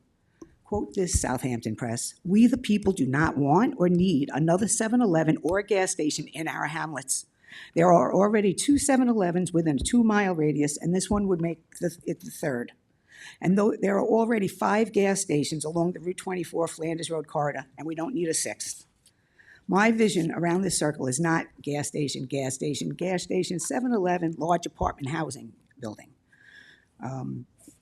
What we need is either a supermarket for residents to purchase groceries, or a green market selling produce, or preservation of the space to be cultivated as a garden so all who pass know they are entering the Hamptons.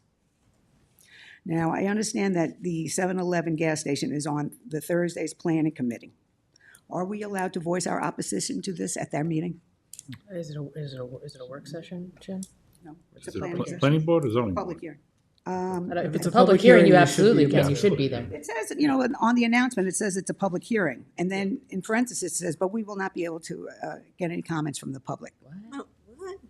Take a look at it. It's Yeah, we'll take it. distributed to everybody. Yeah, I can check it out. I mean, I can give you a call tomorrow or something. Okay, that'd be great, because I don't understand how it's a open meeting, and I think that's where we voice our complaints, not to you, right? They planning committee, they're the ones that Before bring it them, to you, correct. or Before the whatever. two boards, my understanding is that before the planning board, and then I think there's possibly before the zoning board for some variances as well. So. Right. Well, it says that we're not allowed to speak, but I plan on being there, so I'd like to know if I can speak or not. Because if we don't speak there, then where do we speak? Thank you very much. Thank you. Thank you. Joanne Long Merrill.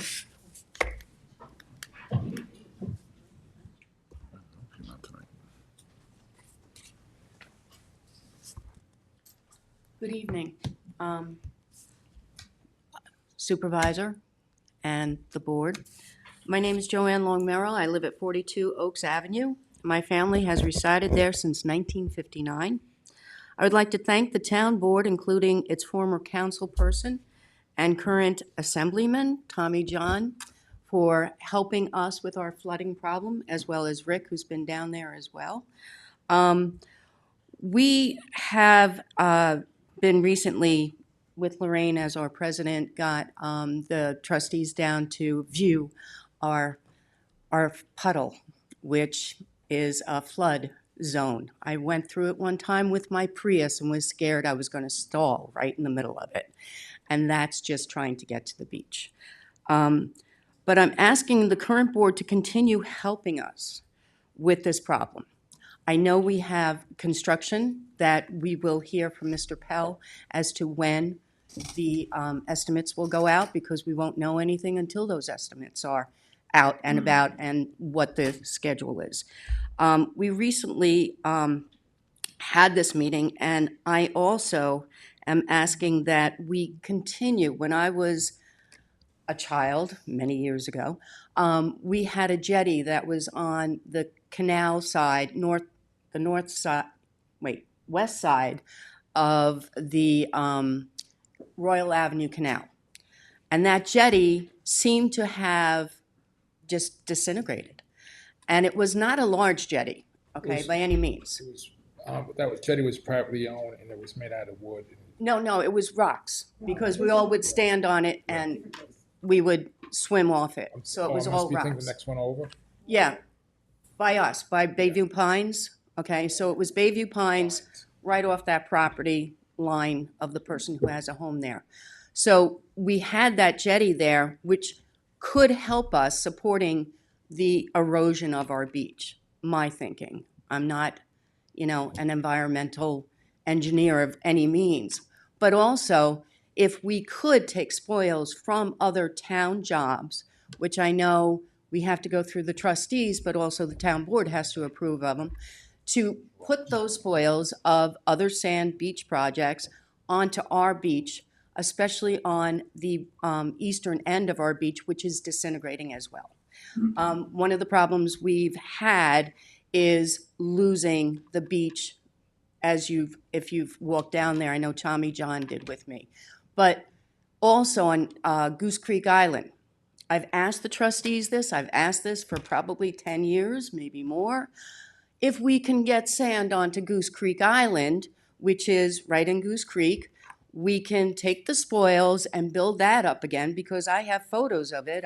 Rick, I think I gave you photos of that, where it's totally gone.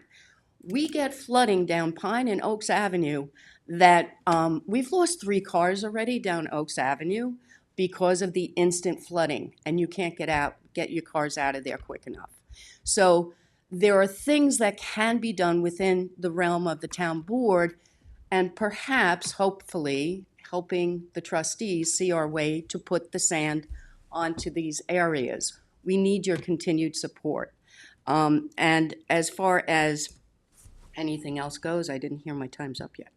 I'm also asking 30 seconds. Okay, good. So this will help mitigate that flooding issue. The one other thing I wanted to support is the Riverside area the beautification project 25 years ago, we wanted open space where that 7-Eleven is proposed. We talked about it when I was president of the Bayview Pines. We had a board meeting about it. We talked about it. We didn't want it. We don't want it. It's, as Lorraine said, this is the entrance to the Hamptons?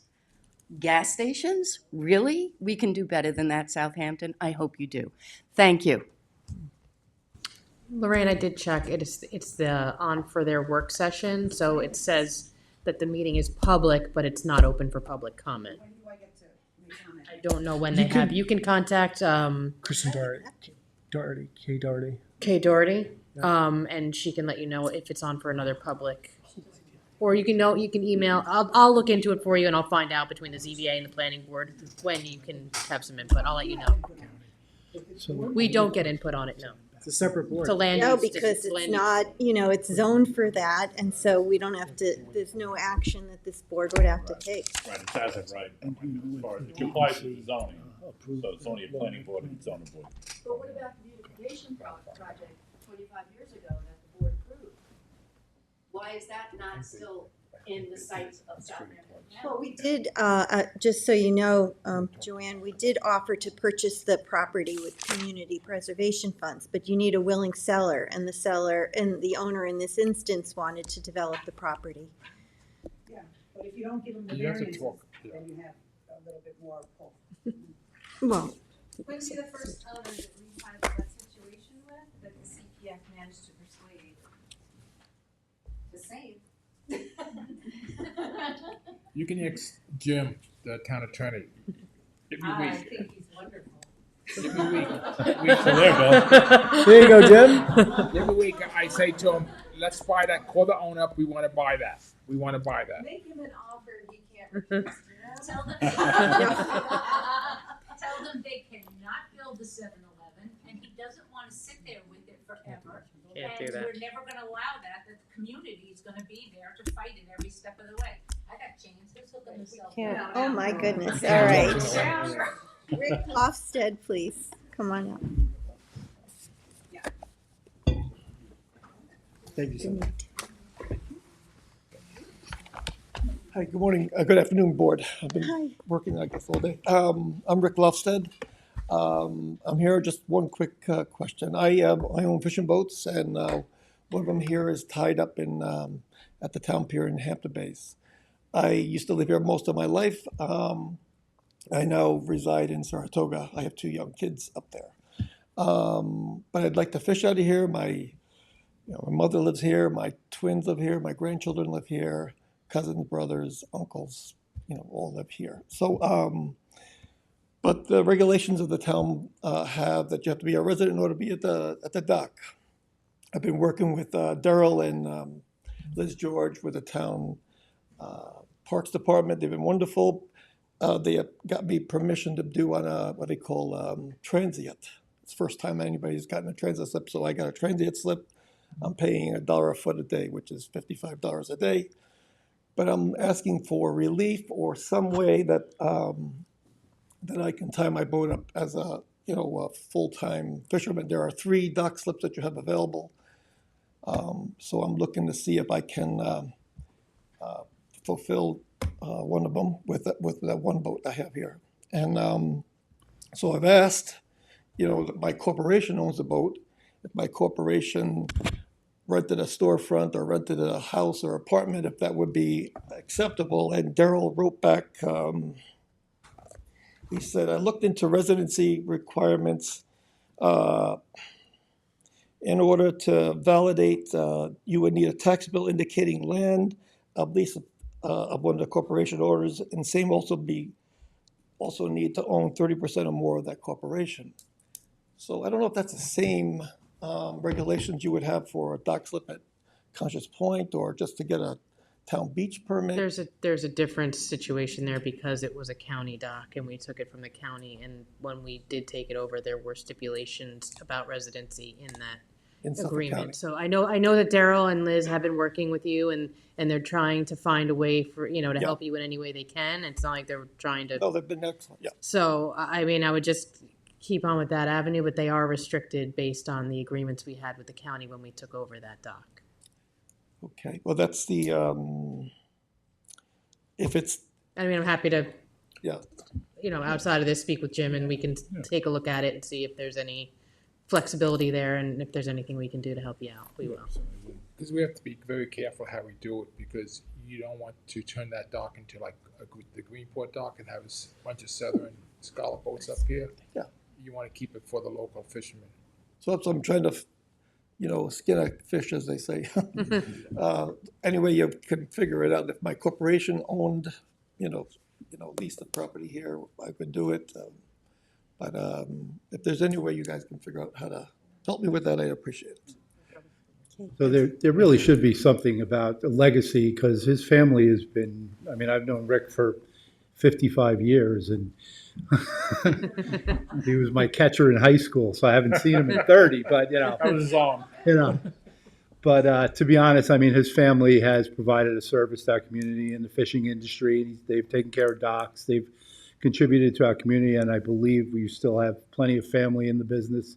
So there should be something of a family legacy exception if we could do it. It's just we're within the confines of that agreement, which I'm happy to have Jim look at. Certainly, even with legacy, it's good to say, oh, you have legacy, but it comes down to you have to live in the county or the town. I used to, I started the Shinnecock Fishermen's Cooperative here, and Billy used to have a dock here, but the facilities in Shinnecock have really gotten less and less, so it's very difficult. There's no ice, there's no fuel, there's no welders, mechanics, and we're all in our late 60s, so it makes it more. I'm happy to look into it with Jim and get back to you and let you know if there's anything we can find out. Thanks.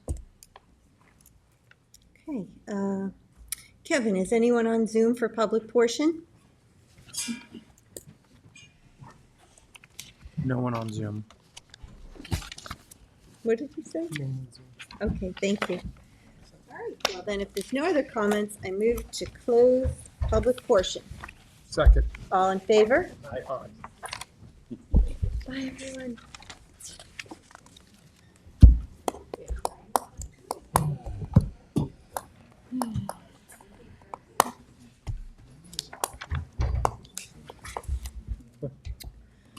Okay, let's move forward with our resolutions. Do you want, where's Gonna take the where's that resolution for the park? for the Parks District. Yeah. Put you out of your misery.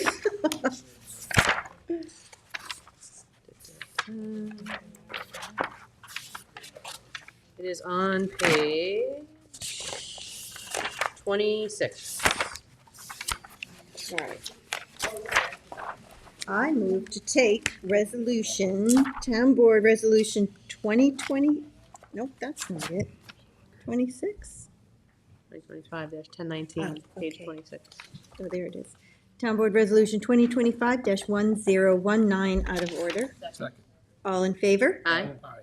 Town Board Resolution 1019 of 2025, co-sponsored by Supervisor Moore and Councilman Martell, establish park district known as the East Quogue Park District. Second. All in favor? Aye. Congratulations. Just like that. Brian started this in 2017. Thank you, Brian. Oh, good. Well, you all worked hard for this. It's going to be great. Thank you. Okay, let's go back to page 3. All right. Town Board Resolution 2025-970, co-sponsored with council members Martell and McNamara, authorize the use of community housing funds for the development of 12 affordable housing apartment units at the Preserve at South Country in Queog. Second. On the motion, I would just like to call it to the board's attention that there's some need for an extension on the approval, and I think it makes sense to do the procedurally what needs to be done before approving funding for the project. We only just found out about over the weekend that the approval needed to be extended, and our land management administrator is on vacation this week, and there are some other questions that I had for her that I was hoping to have answered before we move forward. For myself, I do not support this. I am for affordable housing, and I'm also for affordable workforce housing. But for this, you have to have the project has to fit the area, has to fit the property, has to fit the neighborhood. The architect has to fit the area. You have to check all the boxes. Is it close to transportation? Is it close to stores? And I don't think all these boxes have to be, they were checked. The prior board did this. And I don't want to be like the prior board and rush this without making sure this is all done. They had a great opportunity to put extension here. They already had 2 extensions. Jim's, how many extensions are they allowed to have? Well, with the planning board, they Yeah, had 2 extensions. 2. And the town board under 33023B, they're allowed to request 2 6-month extensions. And now it ran out a few months ago. Well, In yeah, May. I'm not aware that they made any applications for any extensions. Yeah, Right, and so we just got the letter yesterday. just I mean, requesting just now, the I mean, extension. we got the letter yesterday. This was already put on last week, okay? So someone made a call to them to, hey, you have to have a letter. So it's like postmarked. So are we going to go to the building department when my building department permit runs up and I put an extension on, but I forget to do it the next time? They should go back and start from the beginning to make sure this is done correctly. Because if we make a mistake on this project, it's going to really put a dent, a black cloud on any affordable and workforce houses we do. So you want to take the time. We don't want to rush. We already rushed. The prior board rushed the Bel Air. They rushed other projects, and all we did was have headaches from it. We don't want to have a headache by doing this. So either table this and just wait, or let them start from the beginning and do it all over again. I'm not against hand it from the beginning and have an opportunity to have the schools weigh in. The school's suing this now. The fire department should weigh in. The neighborhood should weigh in. I mean, I think it's the wrong place for this amount of units, And so that's why I'm not for this at all. And you don't have my support on this at all. Can I speak? You go ahead. I'm done. I respect your opinion. As a member of the former board, I want to say that this was not rushed. This application took them from elect to consider to the approval, took them 2 years and 7 months that it was before the town board. It was weighed heavily. They have the zone change. They have received planning board approvals or site plan approval. I do plan on putting forward an extension at the next meeting. I have checked with our town attorney, and there's nothing preventing us from awarding this funding this evening. I want to thank the Suffolk County Legislature. We did send a letter to the Suffolk County Legislature asking them for funding, for county funding for this project. The Suffolk County Legislature, on an 18-0 vote, approved the funding for this project. I want to say thank you to County Executive Ed Romaine, who signed off on that funding and also approved it. And those approvals are contingent on, this funding from this board. And I believe, making it sound like doing this, like there's an out to redoing the whole project, that ship has sailed. We gave them the zoning change. They have the zoning change. The extension is basically administerial at this point. We would have to go through an entire process to peel it back, and we would be sued. I mean, it's approved. It was over almost a 3-year process to get it approved. I was part of that approval. The town board approved it unanimously. We know the need for affordable housing. We are now basically coming due on our side of the funding that we requested from the county that they came through on. And again, I want to thank the legislature and County Executive Romaine for funding this project. They believe it's a good project worthy of funding. And I would like to move forward this evening. They are under a time crunch for tax credits. And we did table this at the last meeting, and had we not tabled this at the last meeting, we would have voted on this without anybody knowing about the extension. So, you know, here nor there, and then Supervisor, I understand, you know, you not feeling comfortable with it. I totally respect that, but I would like to move forward with this. You know, since it just came to light Yes. that the approval has expired, I don't know how we can approve funding a project for which the approval expired. And that's why I thought that we should wait till the next meeting to do this, and it would still give the applicant time to submit their application to the state for the state credits. And then when this came up about the extension, it raised another question about whether, you know, there's just some other questions. It's not within a mile of the downtown, and Janice mentioned that she thought there had been a waiver, but I was looking and I didn't see anything to that effect, and I just wanted to ask her, was there actually a public hearing and a resolution on the waiver? Because if there wasn't, that's a problem, and if there was, great, but nobody can answer that until she gets back. I mean, I did ask one of the deputy town attorneys, and she didn't locate anything, but that doesn't mean it isn't there. So for those reasons, I just think that this shouldn't go forward tonight. But we had a motion and a second. I don't know if you have any comments, Michael? I have one more question. And also, I read somewhere where the county's money was subject to our money and our money was subject to the county money.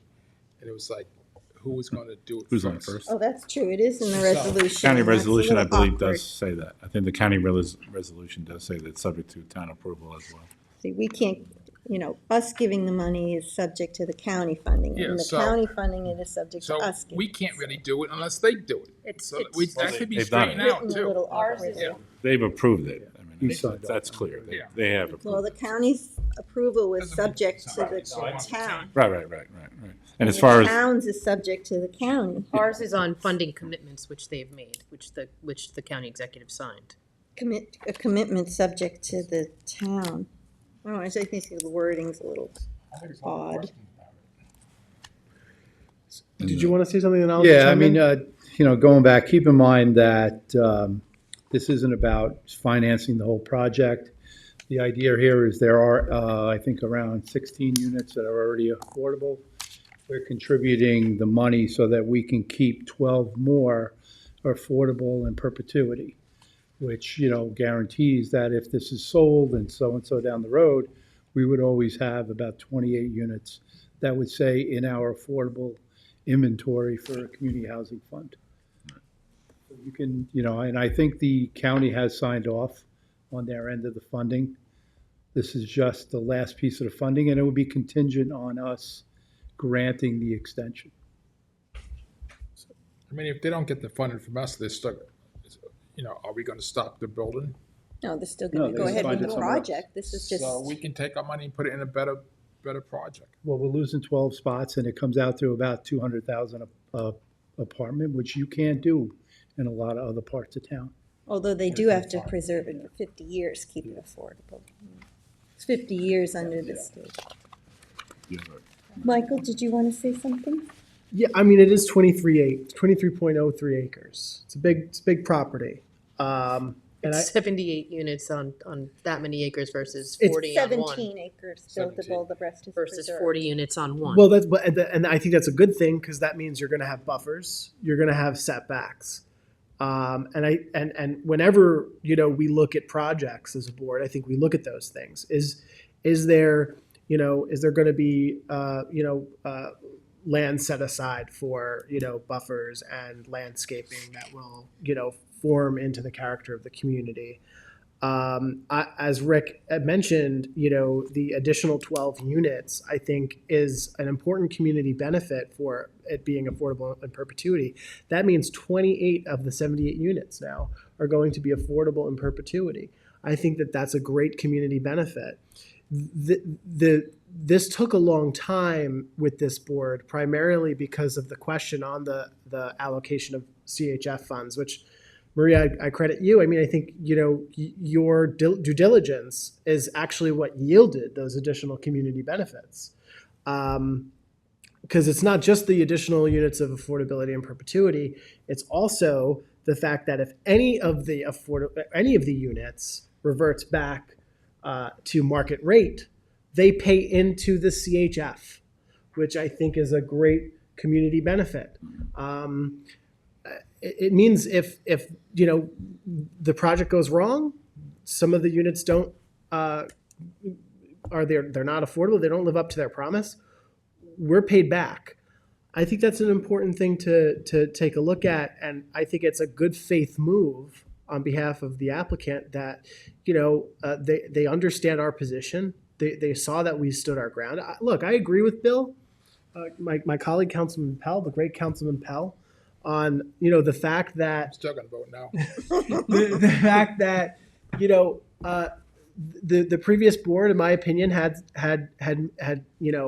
may have taken this project for granted a little bit. I will say I'm aware that my former colleague John Bouvier did do a lot of work with Councilwoman McNamara and Rick and Tommy John on the board to take this project from what was, I think, 114 units down to the 78 units, if I'm correct about that. So it has been whittled down significantly. And I am conscientious of the environment, but at the same time, there is such a great need for housing. And while I'm not fully comfortable with this, I am optimistic of the various contingencies put in place, the additional community benefits, which I think are important and shouldn't be overlooked. I mean, just for the record, just because somebody asks for 140 or 200 or 1,000 doesn't mean that they're entitled to it and that we get credit for taking it down to the number that you're allowed to have. And as far as I heard from Janice Shear, they were allowed to have what they got by code, so just to correct, in my opinion, what you said. And that property has a lot of problems. There's wetlands and, you just can't neutralize a property and put units on it. 80 units, 79 units, if they started off with, okay, let's do 40 or 30, then if it works out, then they add another 30 on later. But this is really I think we're just through conflicting the the fact that, funding, right? yeah, It's this already is been- for funding, it's already been. Yeah, because as for the land itself, the planning board did issue a site plan approval they did. of this. And that's another reason why I would hesitate here on the allocation of CHF funding, because it puts into question all of that. And I will say too, I mean, just in terms of the general, aesthetic of the renderings that the applicant has sent to us, I mean, it's not horrible. I think these. That's a ringing endorsement. I really believe that they look like they're in the character of the community. They look very nice. They're set back. It has a Hamptons look to it. I know that's a big concern for a lot of our constituents. They want to see that we're. And I think as we just had a work session on how do we make this process, quicker and easier to get these affordable housing units built. I mean, here we have a project. I mean, it literally took this applicant 2 years and 7 months to get from the elect to consider to a zoning change. And that's a huge amount of time and money and effort that was put into that. And, I don't like the thought that the previous town board rushed this. If anything, it took way longer than it probably should have. We went into the environmental aspects of the property. We looked at, the impacts on the community. we did our due diligence and we did it well, I believe, and It we was came also up during with. the pandemic, so that slowed So that's things how it down. started. I mean, it started, I think the elect to consider was prior to my getting on the board. So I was walking into an elect to consider at 114, and we did actually peel off part of the property to give the neighbors that were concerned a buffer that would remain wooded and preserved. And we also, and that's how we pretty much reduced the yield. So, you know, it wasn't a false number. They did, if they used the whole property and the entire acreage for development, they could have gotten to the 114, so. I think too, they have sewage treatment, which we had actually offered, I believe, to the. Laundromat. Yeah, to the park and to the laundromat next door to, you know, be able to hook into it. They kept it amongst. I mean, this is an area that's in need of some revitalization itself. I mean, you have the new car clubs coming in right across the street. I think they're putting in. This is going to revitalize. I think this is going to bring people in, and you know, it's across from Chesterfield and a auto salvage yard. I mean, it's not like it's, you know, it's an area that we thought was, you know, appropriate, and the units are appropriate. The housing is going to be well done, and you know, this So, will help you know, towards that. I take great offense on you say just because you got a industrial yard, a junk yard, that you can, you know, you should be able to do affordable housing, workforce housing. You're saying you have to put it next to a junk yard. No, I'm not saying yes, that, Bill. Yes, you are. No, I'm not. You just said it fits the neighborhood. I didn't okay? say that. I said You it will fits revitalize fits the the neighborhood. neighborhood. I said it will revitalize. I did not the interrupt you. Please don't let me Well, finish. don't put words in my mouth, and I won't I'm interrupt not. you. I'm just repeating what you said. Then why don't you do it in Sag Harbor? Okay? Do it out east, Would love to. okay? You don't, yeah.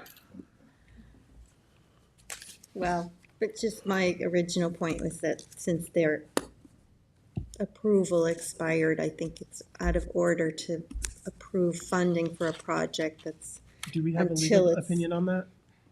Yes, well, yeah, and it's a quirk in the code, obviously, that provision of the code, it talks about expiration, but then it talks about reversion of the zoning. So the zoning is still in place. At this moment, the zoning is still in place. But the applicant's approval has expired. So then, We're putting it on for the next meeting.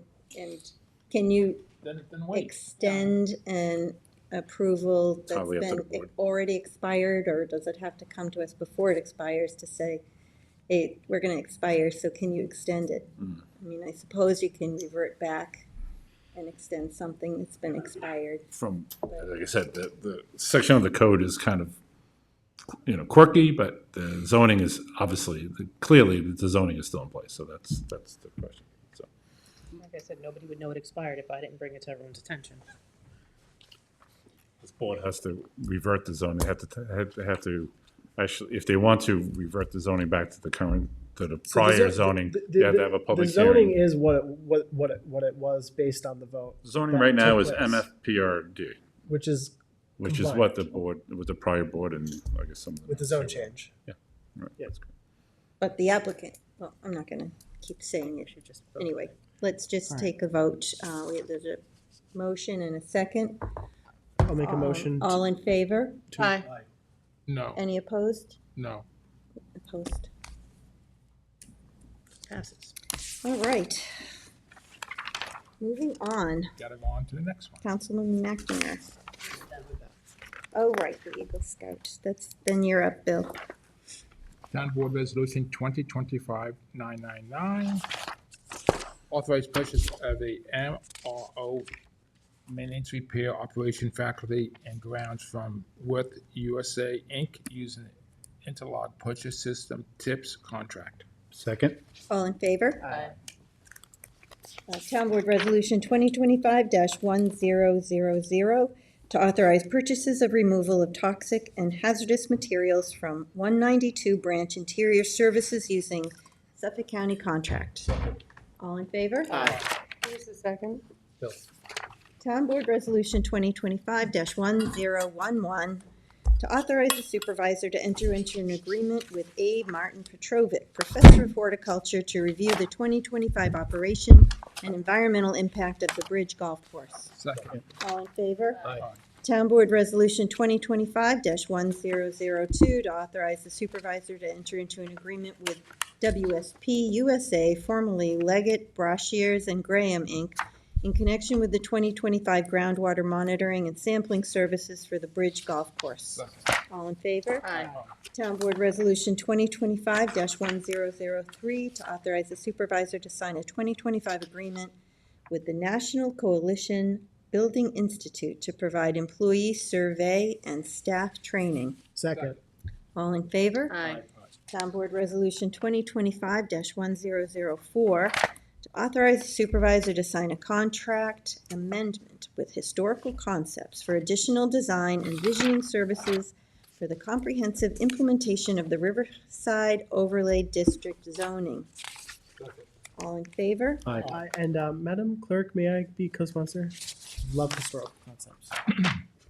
Town Board Resolution 2025-1005, co-sponsored with Councilman Isella. Authorize supervisor to sign contract with Cuff Technology, Inc. for document restores. Second. All in favor? Aye. Town Board Resolution 2025-1006, co-sponsored by Councilwoman McNamara, to authorize the supervisor to sign the documentation necessary to accept the New York State fiscal year 2022 Critical Infrastructure Grant Program for the Town of Southampton Police Department. Second. All in favor? Aye.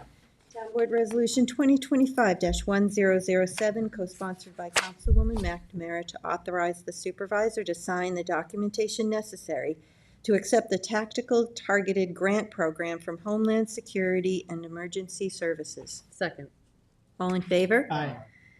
Town Board Resolution 2025-1008 is withdrawn. Why? I'm sorry, we're withdrawing it. It's being recalled and amended later on in the walk-ons. Town Board Resolution 2025-1009, co-sponsored by Councilwoman McNamara, to award and authorize the purchase of one 2025 Ford F-250 Super Duty from Nielsen Ford of Morristown, Inc., using the New York State OGS contract for vehicles Class 1 through 8. Second. All in favor? Aye.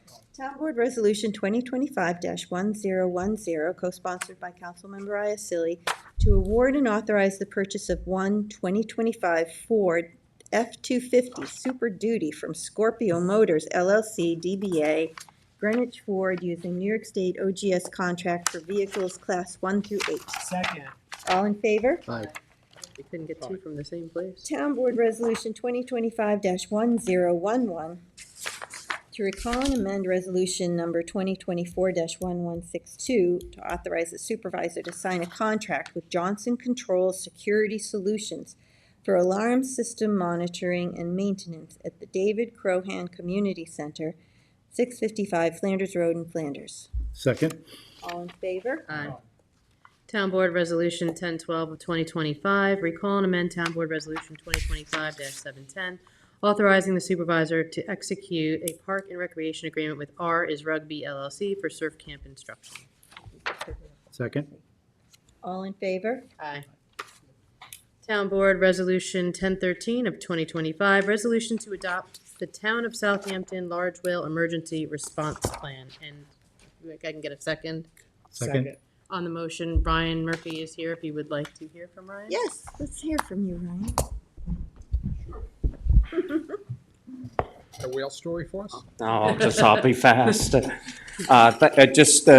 Thank you for allowing me to say a couple of words, Board. I think this is a major accomplishment for us. It took us a little while to get there, and I really want to thank Rob DiGiovanni at Atlantic Marine Conservation Society. We have a great relationship with them between the town of Southampton and Atlantic Marine Conservation. They really work on a voluntary basis. They come out when they do our necropsies. That's at no cost to the town, and that relationship has existed for a very, very long time. And it's not just with the town of Southampton. That's a service that they provide throughout Long Island. And so this plan here really sets the stage for a successful event in the unfortunate circumstances where we have a large marine mammal come up on our shore, whether it's deceased or whether it's still, it's just a stranded animal. This really sets the stage for success for us. Any kind of emergency event, the first couple of minutes of it, if it doesn't go right, it's that foundation, right? If you don't set the foundation right for a house, the house is not going to hold up well. It stands a chance of falling. So the same thing happens here. By creating this, it really allows us to start the event off right, have the right people get involved in it, put the right things in action, get the right equipment to the scene, everything like that. And we're, as far as I'm aware of, we are the first municipality to actually develop a plan of this nature. And I have a funny feeling that it's going to be copied and emulated throughout the county, if not the island. And we'll have a lot of other municipalities that'll be stealing the work that we did on this and trying to customize it for their own jurisdiction. So I thank the board for supporting it from the beginning and for continuing to support it today and allowing us to cross this finish line. We should really call it, oh, sorry, Michael, I didn't see the Marine Mammal and Sea Turtle Emergency Response Plan, right? That's how it's discussed in the resolution. Yeah, yes. Not just whales. Yes, that's just kind of the nickname that They do dolphins too. Director Murphy. So in the body of the work, I've read through it.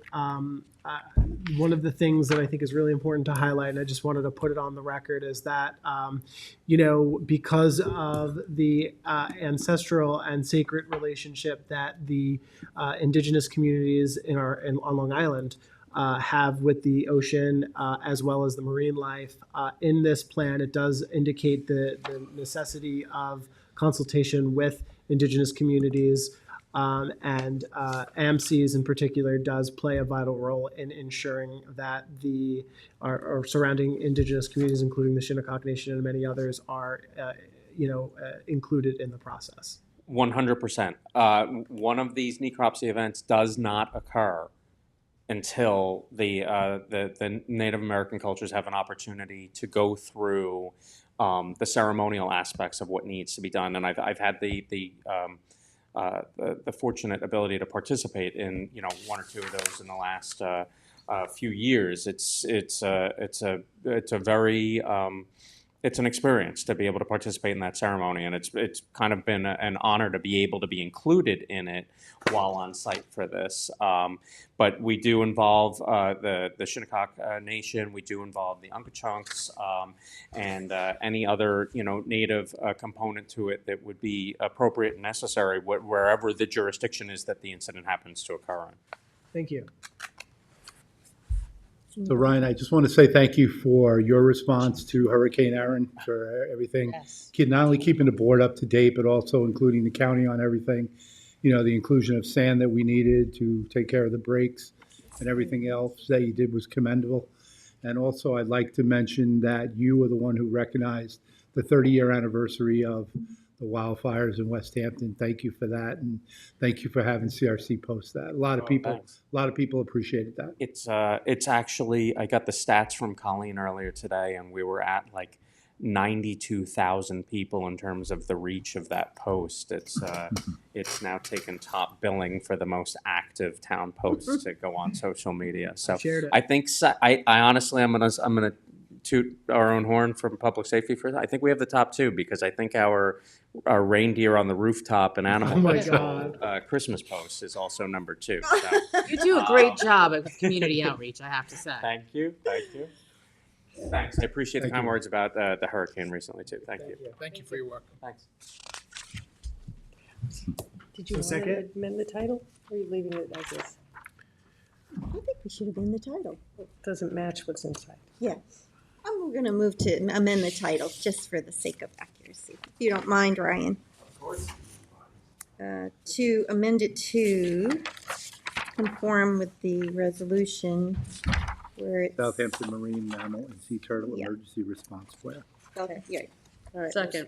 So it's in the, whereas. Yes. Yeah. Yep. Last resolve. All in favor? Aye. I'll make a motion to approve as amended. Second. All in favor? Aye. Okay. Well, good. I'm glad we got that done. Town Board Resolution 2025-1014, the 2025 notice to bidders for public safety building demolition. Second. All in favor? Aye. Town Board Resolution 2025-1015 to amend the 2025 budget for various departments. Second. All in favor? Aye. Town Board Resolution 2025-1016, co-sponsored with the entire board. This is to authorize first-time home buyers down payment assistance funding from the CHF. Second. All in favor? Aye. Congratulations to the new home Jason buyers. and Kimberly. Town Board Resolution 2025-1017, co-sponsored by the entire board, to authorize funding for rebates for the IA septic systems from the 2025 Community Preservation Fund water quality monies and to amend the 2025 capital budget. Second. All in favor? Aye.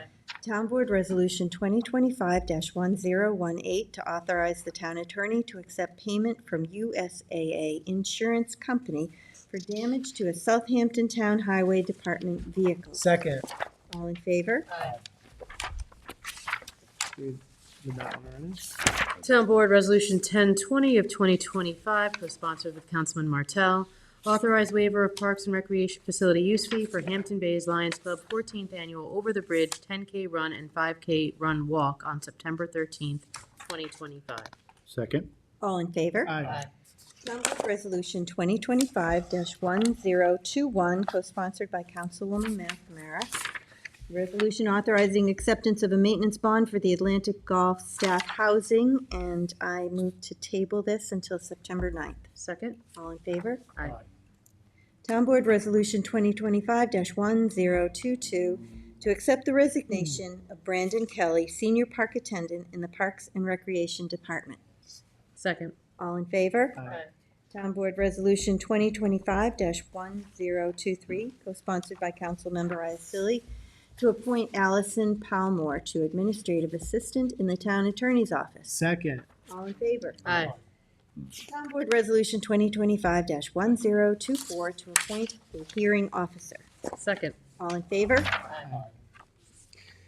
Town Board Resolution 2025-1025, co-sponsored with Councilman Martell. This is to authorize the sole assessor to attend the 2025 NYSAA Annual Conference. Second.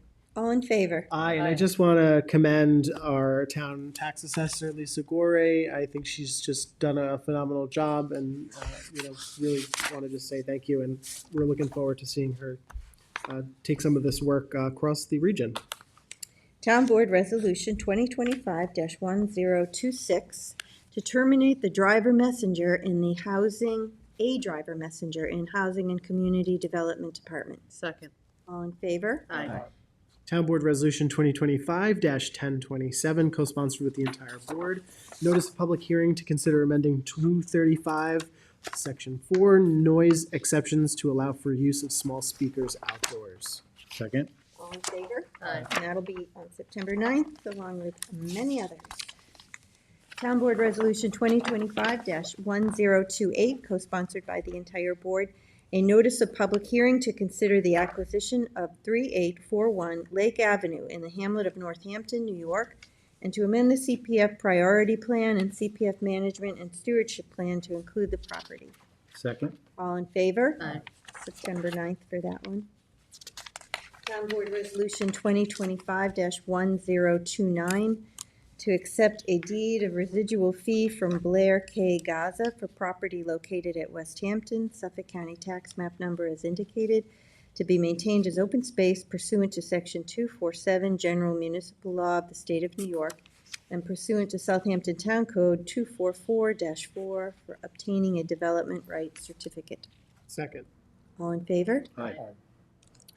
Town Board Resolution 2025-1030, co-sponsored with council members Martell and Pell. This is to authorize the use of CHF for the acquisition of 3 lots located at 47 Flanders Road, Riverside, for affordable housing apartment units. I think this was the resolution that we are to table. So I'll make a motion to table. Second. All in favor? What date? September 9th? We don't need more time? I think we Well, need we more can start with time. that. We can table it again if we We need can to. table it again. Yeah. Who was the second? Thank you. So, I'm sorry, you want to go to the following meeting? Yeah, that's fine. And then we'll see where we're at. Got it. You know, I it mean, doesn't, this it is the doesn't, one the community is supposed to talk to the CAC. do you want to wait? Do you want us to do it I'd for a prefer later to put it meeting? off another 2 weeks, yeah. Okay, so, sorry, Madam Clerk. Can That's we- okay, don't can be we- sorry, I just gotta check the date, October 14th. Perfect. That's good? Wouldn't be September 20. The second meeting in September, or you want to do it October, just I to just say? said September 23rd, and then you said to push it off again. No, I thought, So, I thought the next meeting was. it was, and I had it on that, Oh, and then and then I was the- told to push it off again. 23rd. Because you asked him if he wanted to One, wait two. more, so 2 now meetings. we're back to the 23rd. Sorry about that. No problem. Town Board Resolution 2025-1031, road review application for 3 Spring Lane LLC, Suffolk County Tax Map Number as indicated, situate at Sag Harbor, is accepted. Second. All in favor? Aye. And then we have several walk-ons. The first is Town Board Resolution ID number 50653, a notice of public hearing to consider amending Town Code Chapter 298 taxation to amend Article 5 exemption for senior citizens to change a definition of income for purposes of the exemption. Second. All in favor? And this is, did you want to explain that? Yeah, that it's exempting Social Security. Yeah, we're adding one word to the code. Yeah, we're adding a word to the code. Right. Yeah, it we're has to adding do a with the word to senior code to exemption clarify applications. that it- Has to do with the senior exemption applications. Yep. It's just That's Social Security. which shall portion not- of your social security income Won't be will be considered. counted towards reaching the maximum or qualifying for the senior exemption. Town Board Resolution ID number 50654, a notice of public hearing to consider amending the Town Code Chapter 298 taxation to amend Article 11, partial exemption for disabled persons with limited incomes, to change a definition of income for purposes of the exemption. Second. All in favor? And that's the same. That's the same idea. Same thing. And I do want to thank again Assessor Gore for her work and helping us with this. And Kathleen Murray. And Kathleen. Been very Yep. helpful as Yep. well. Thank you, everybody. Jim, you've sat in a couple of meetings. Yeah. It's a tricky issue. It's each municipality treats it differently. Jim to stop talking. I think he's done. Yeah. Okay. 50711, co-sponsored with the Councilman McMahon, award and authorize supervisor to sign contract with Chesterfield Associates, Inc. for the North Sea Road shoreline stabilization. Second. All in favor? I would thank the Highway Department for this. It's been a while coming. They had some work to do with the ECD, and I think they worked it all out now, and it's moving forward. It's definitely needed. Thank you, Highway. Yes, most of the holdup was the gate. Town Board Resolution ID number 50720, notice of public hearing to consider all water quality improvement projects proposed for the 2025 Community Preservation Fund 20% Water Quality Improvement Plan Grant Funding. Second. All in favor? Aye. So that'll be on September 9th. Yes. Town Board Resolution. What that should, Supervisor, we should note that that's going to be a special meeting at 10 a.m. Exactly. Thank you for that. Yes. In the morning, Mike. Yeah, 10 to 12 or I'll so. be late. Town Board Resolution ID number 50725, the warrant number 16, capital number 16, CPF number 16, dated August 26, 2025. Second. All in favor? Aye.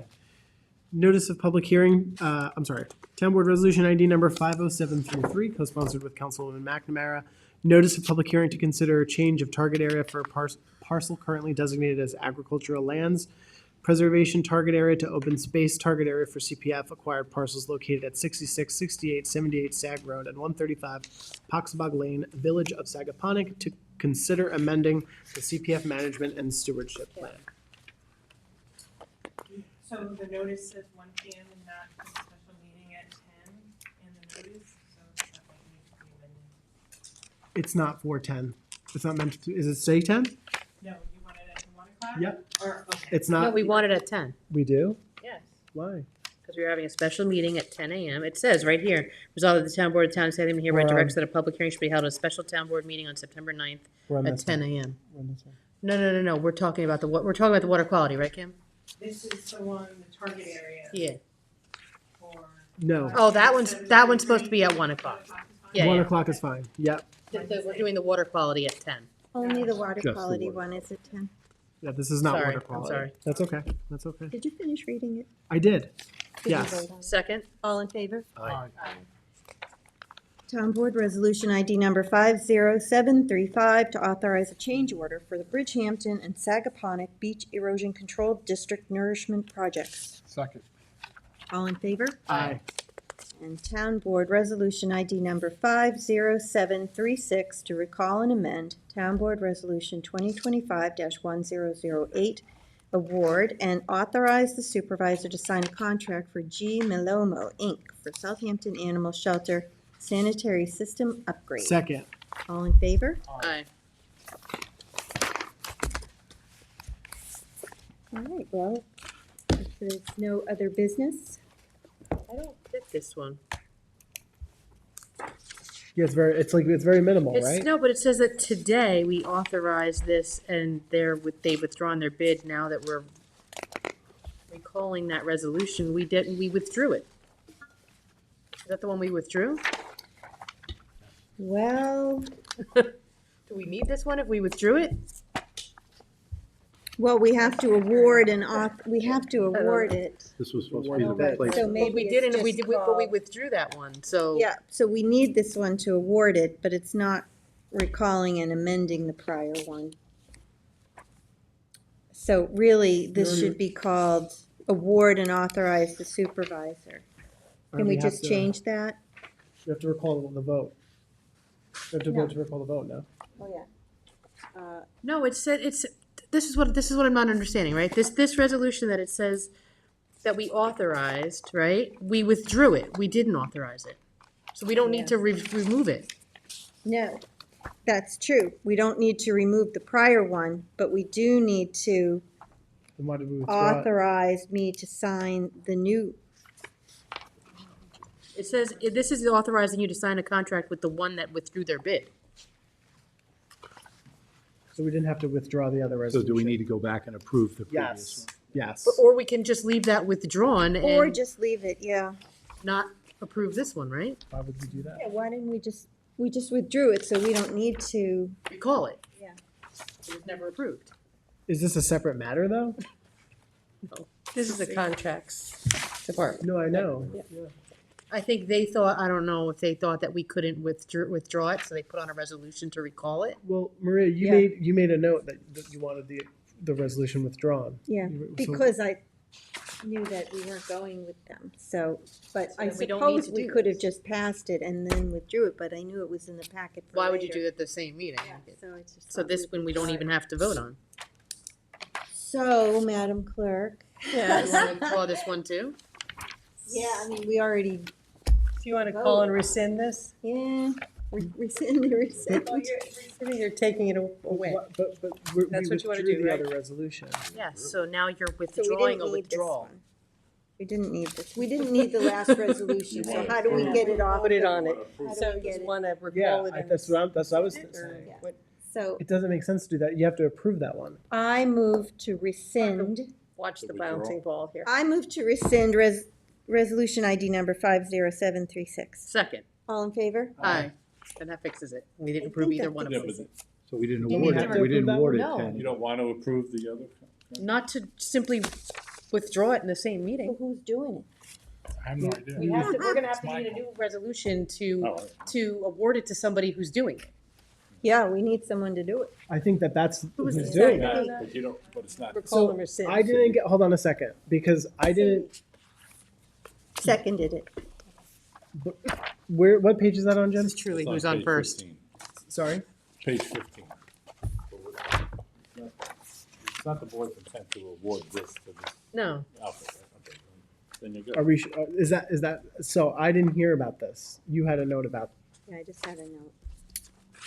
And I think contracts didn't know that we could withdraw the resolution, so they just put on a walk-on to basically rescind the one that we. Rescind it.